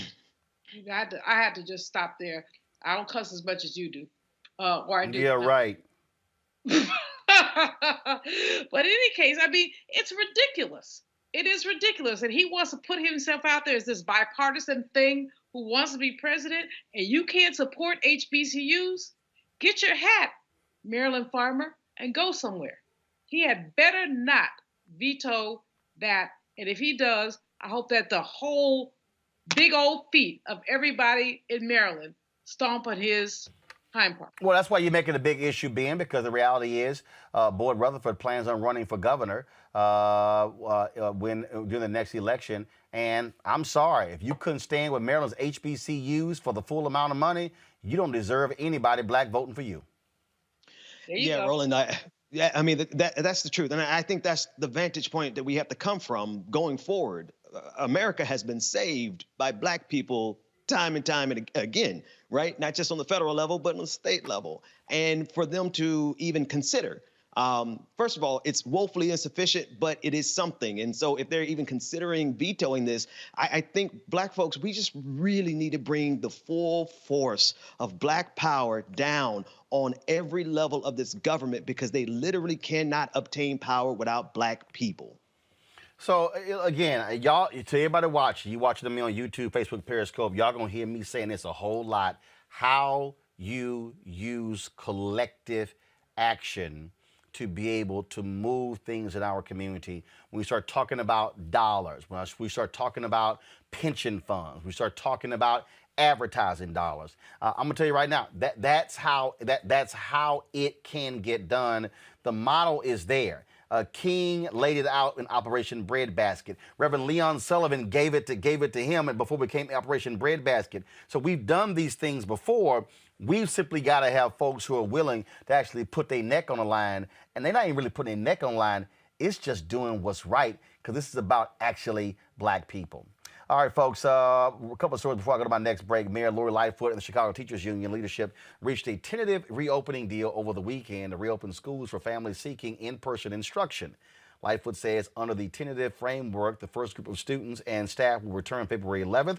Subsequent groups will be staggered, returning to school between February 22nd and March 8th. The deal is contingent upon the union approval involving a vote of its 25,000 members.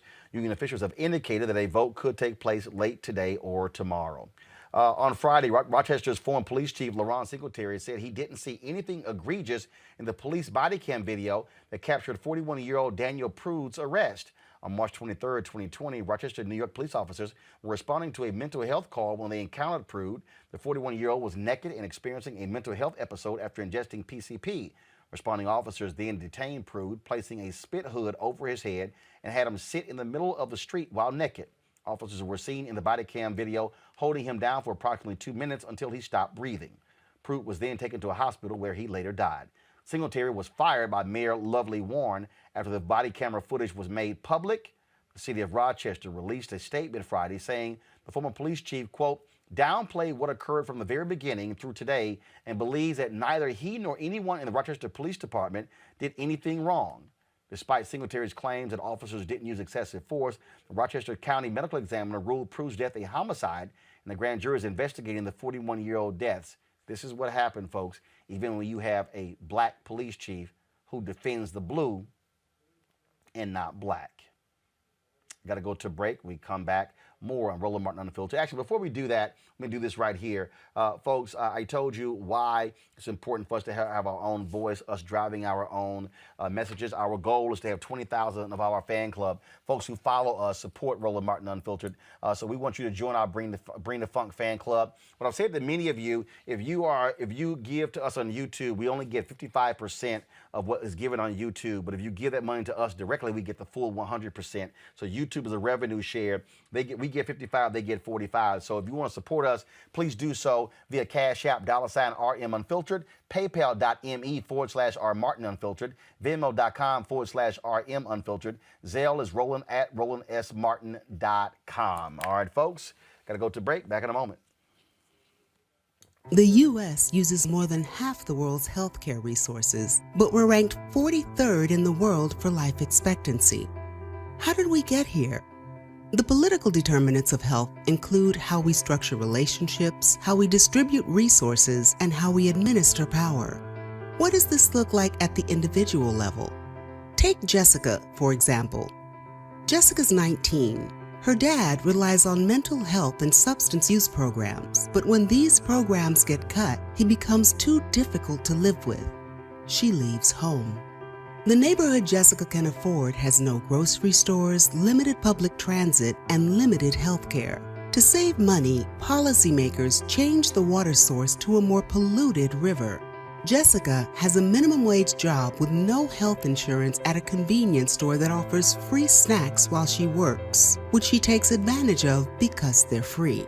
When Jessica becomes pregnant, she can't get health insurance because pregnancy is a pre-existing condition.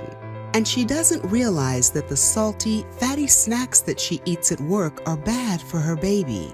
Jessica gets a ride to the closest clinic for a prenatal appointment, but the doctor is rushed and rude to her. She doesn't go back.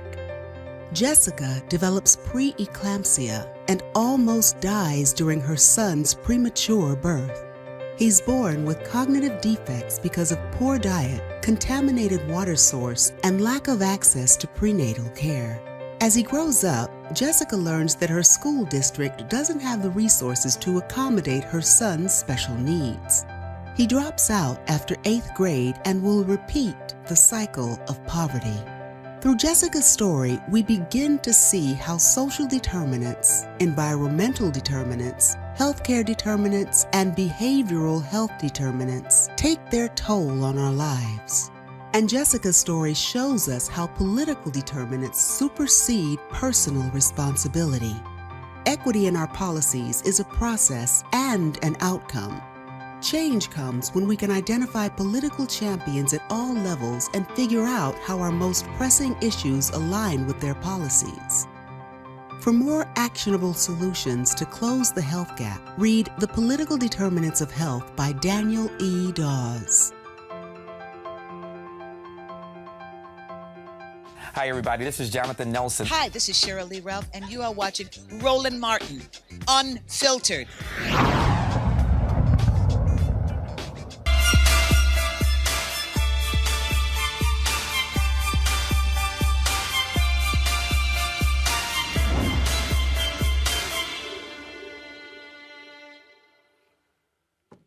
This month is American Heart Month, where the nation focuses on heart disease, the leading cause of death in the United States.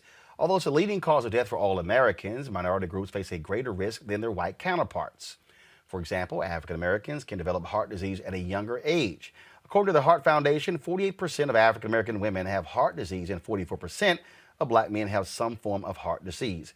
Research has found that even among the growing middle and upper class black community, the rate of heart disease among black Americans is still greater than in white Americans who have a comparable socioeconomic status.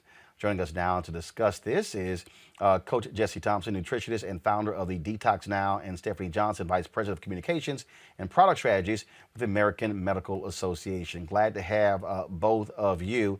Stephanie, I want to start with you. When we talk about strategies, when we talk about where to begin, obviously, typically for folks, this actually develops later in life. And so if we start doing things much earlier, it certainly helps us later. And so for folks who are 50 plus right now, what can they do now? And then we'll talk about folks who are much younger. So we should be doing everything that we, thank you for having me on the show, first and foremost. I really appreciate being here. But we should be doing everything that we can to be proactive. For so long, people in our community tend to deal with episodic care. So you're presenting with some pain, some ailment, and then you tend to go see a physician or what have you. But being proactive is huge. And it's not just the 50 and older. We have nearly 50% of women, Black women over the age of 20, right, that have heart disease. That is not a good statistic. And we need to be doing all that we can to be able to support Black women. And that is part of the work that I get to lead up at the AMA. Jesse? Yeah, so the key thing for us, when I was here last time, we talked about fibroids and how stress was a key determining factor as to why Black women disproportionately experience them. Well, it's no surprise, Roland, that actually stress is one of the differentiating factors when it comes to heart disease as well, all right? So this is actually why I'm partnering with the Release the Pressure campaign that Stephanie it's part of her brainchild, actually, because when we look at how we as a people live, we're pursuing success. And, this thing is it's like a pressure cooker, this life that we're living. All right. And when we look at whether it's work, love, relationships, everything is on this grind. And think about life being like that pressure cooker. Without a release valve, it's going to explode. Right, Roland?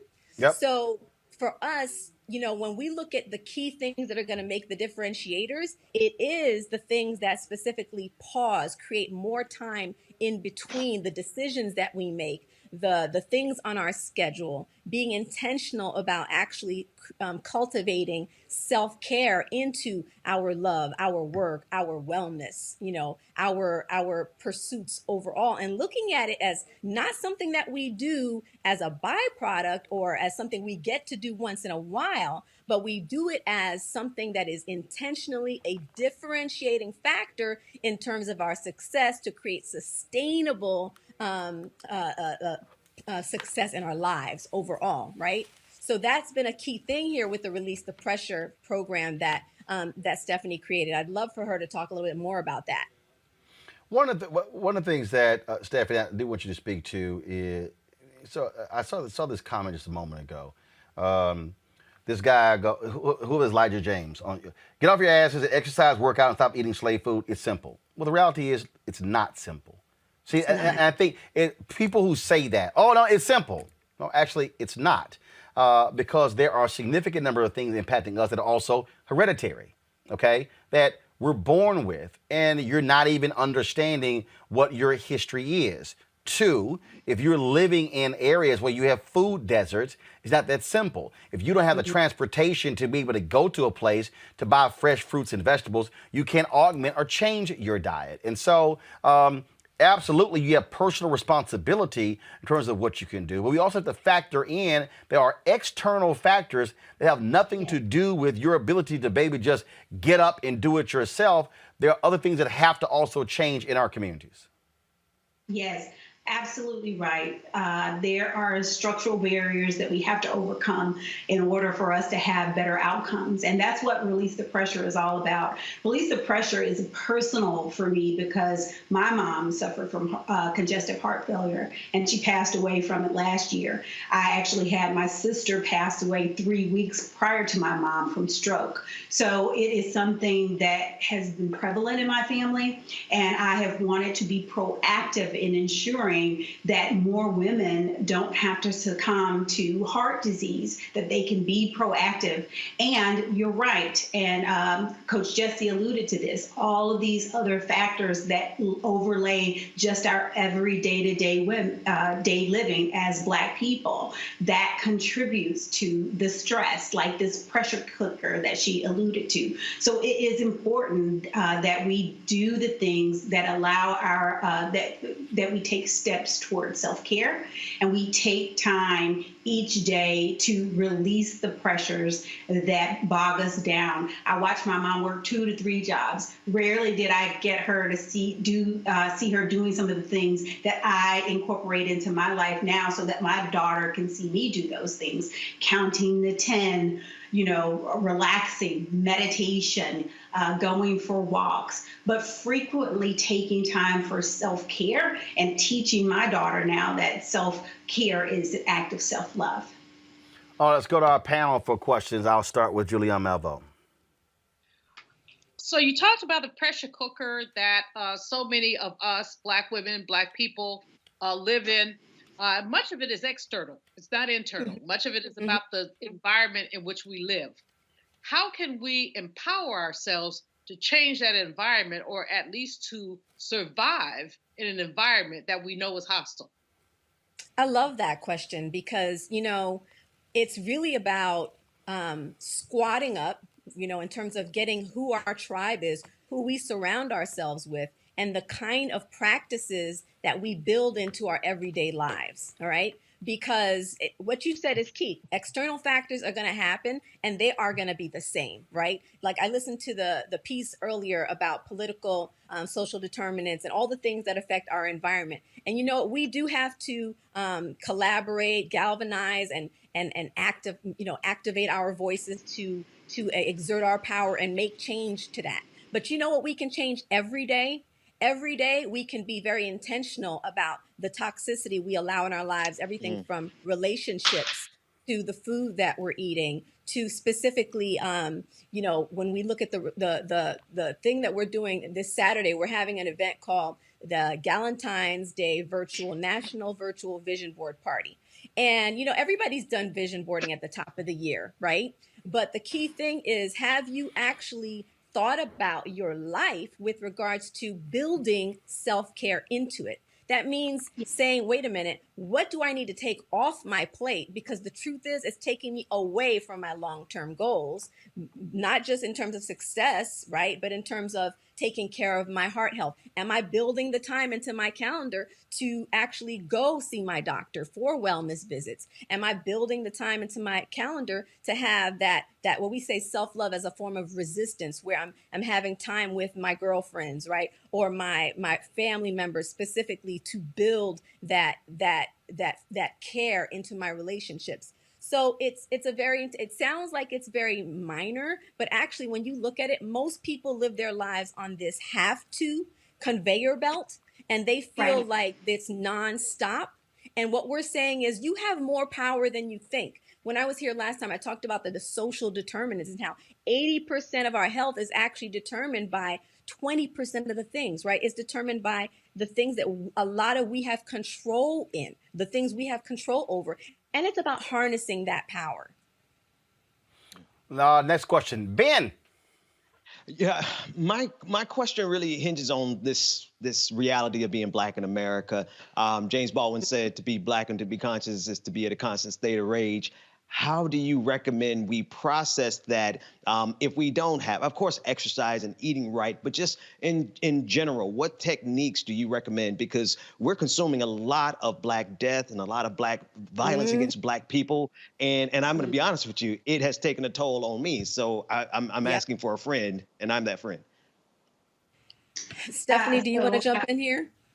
Absolutely. We are not immune to what is happening to us extrinsically. There are things that are going on in our bodies when we see things on national television, like the death or the murder of George Floyd, when we saw the insurrection on the Capitol. Those are things that you cannot compartmentalize. I remember what happened where I was in the middle of work when the insurrection happened, and I remember people wanting me to get on a call just to go about my everyday meeting, and me saying, wait a minute, time out. I cannot take, I can't take this call.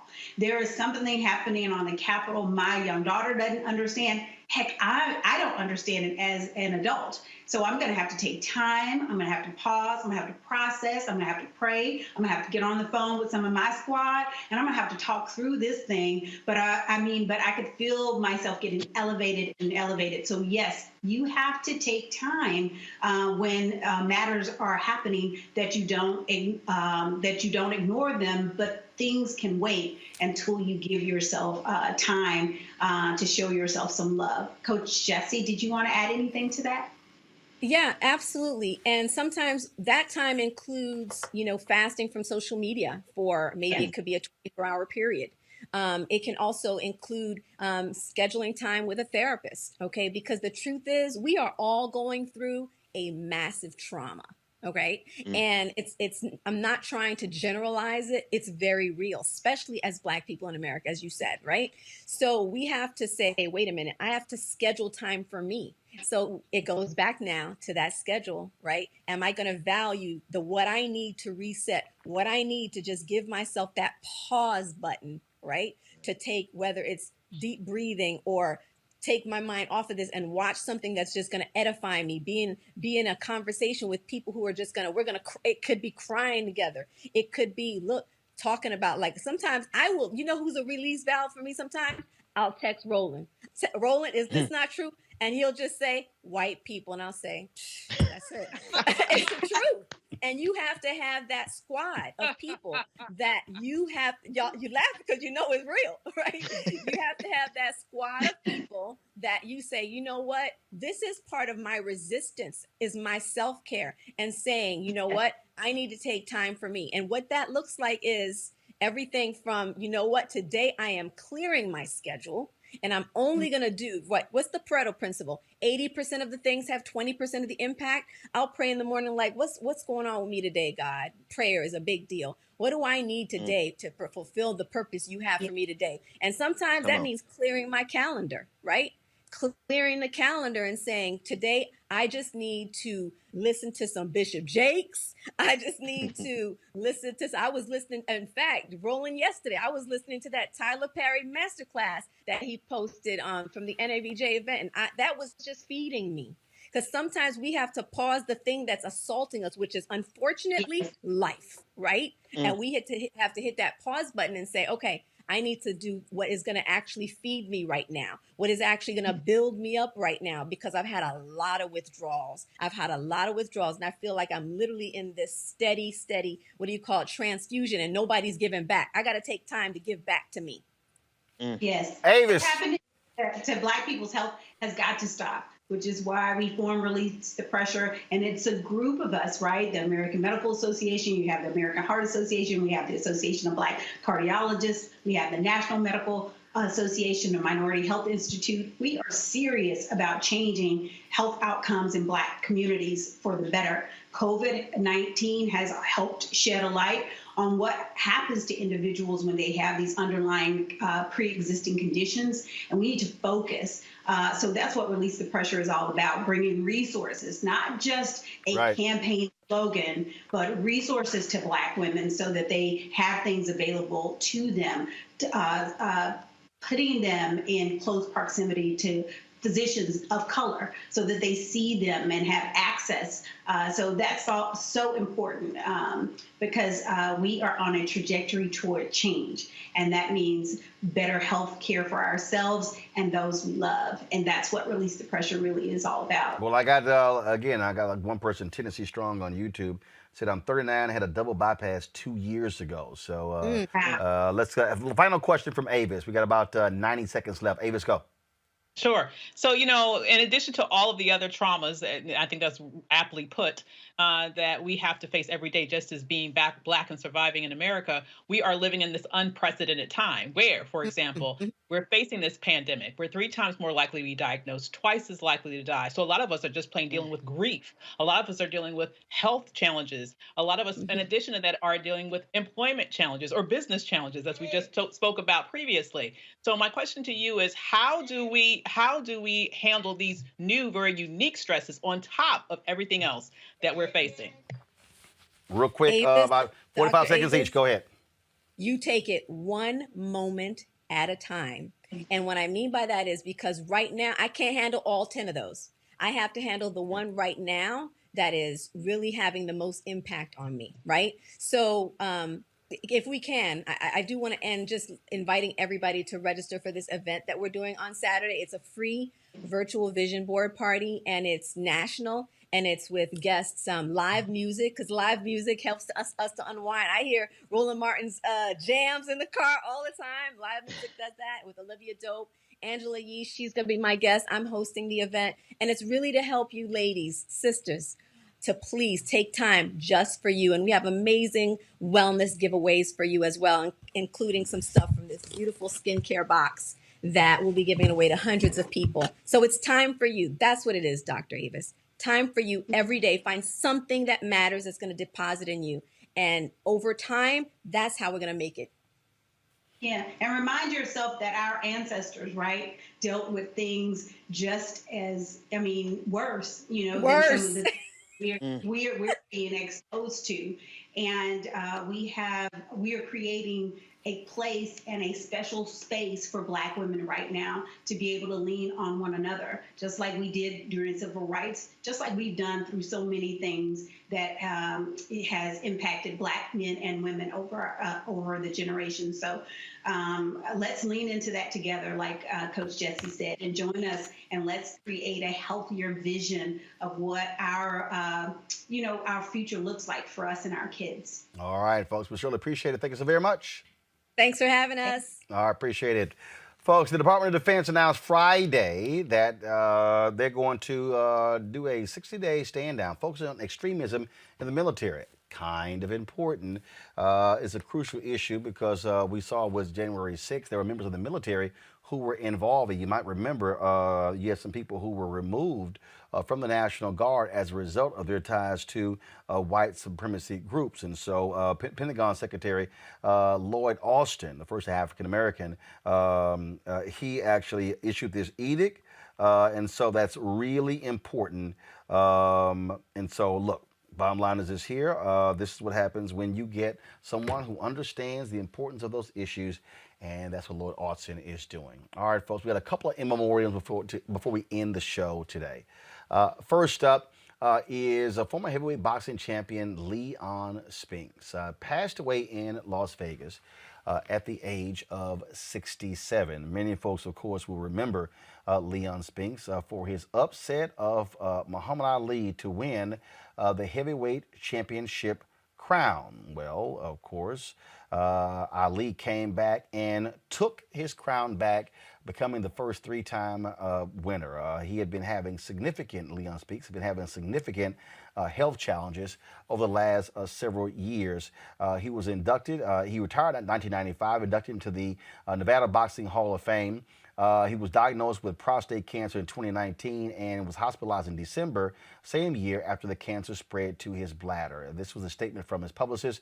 Leon fought his battle with numerous illnesses resiliently, never losing his trademark smile, showing true Spinks determination.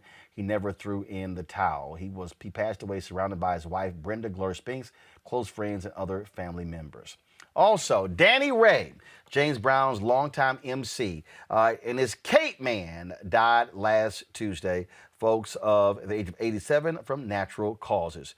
Ray was a staple at James Brown's legendary live shows. He would usually walk on stage and drape James Brown with a cape. Those close to Ray and James Brown say they both fed off of each other. The two met at the Apollo in 1960. Ray originally served as James Brown's valet before becoming his MC.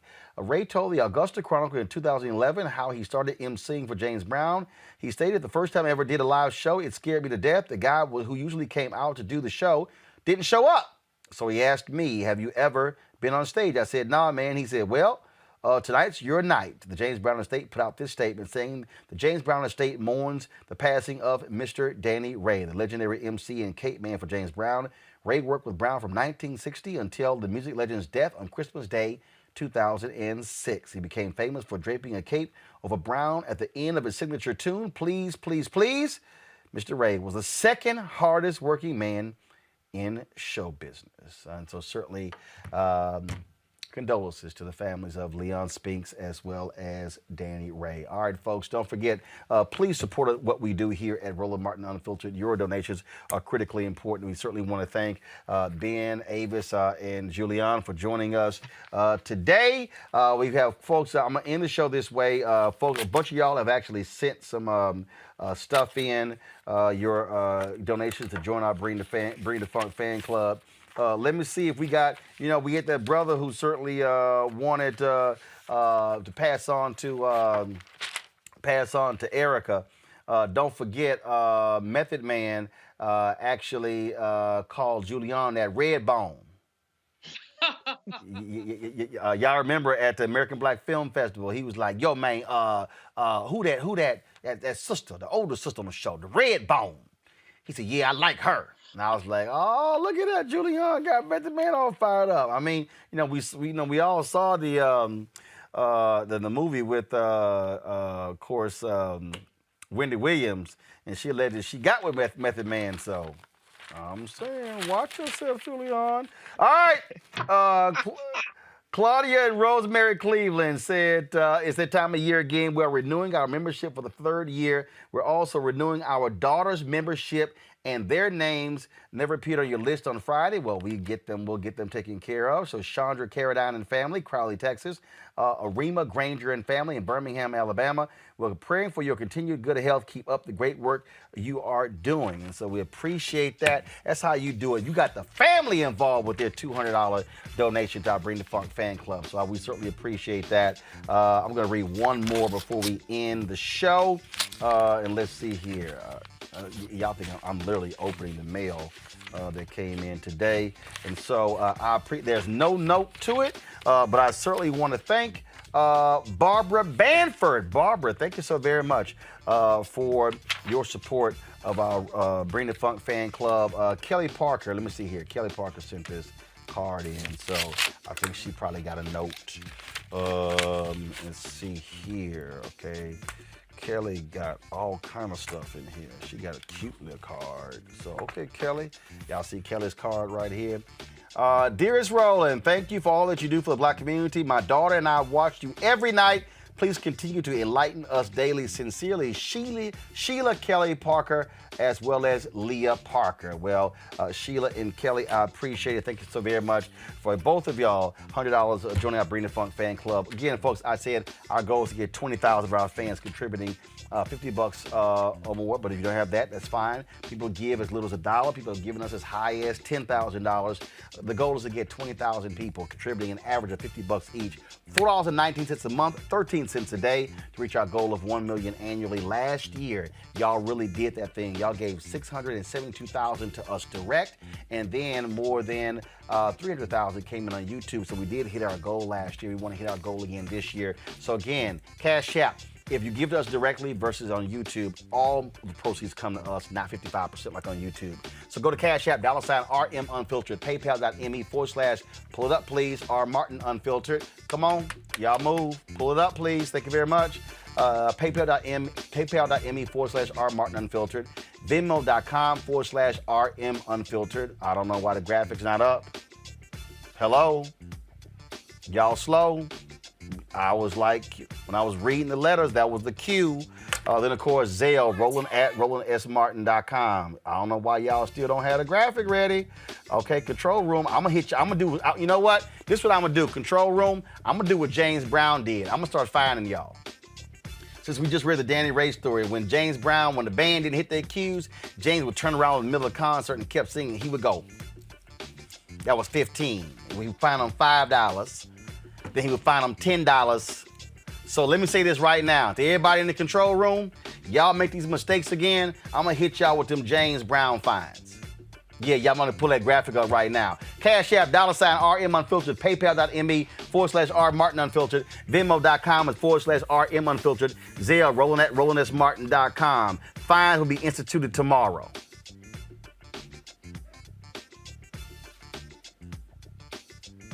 Don't think I'm playing. I'll see y'all tomorrow.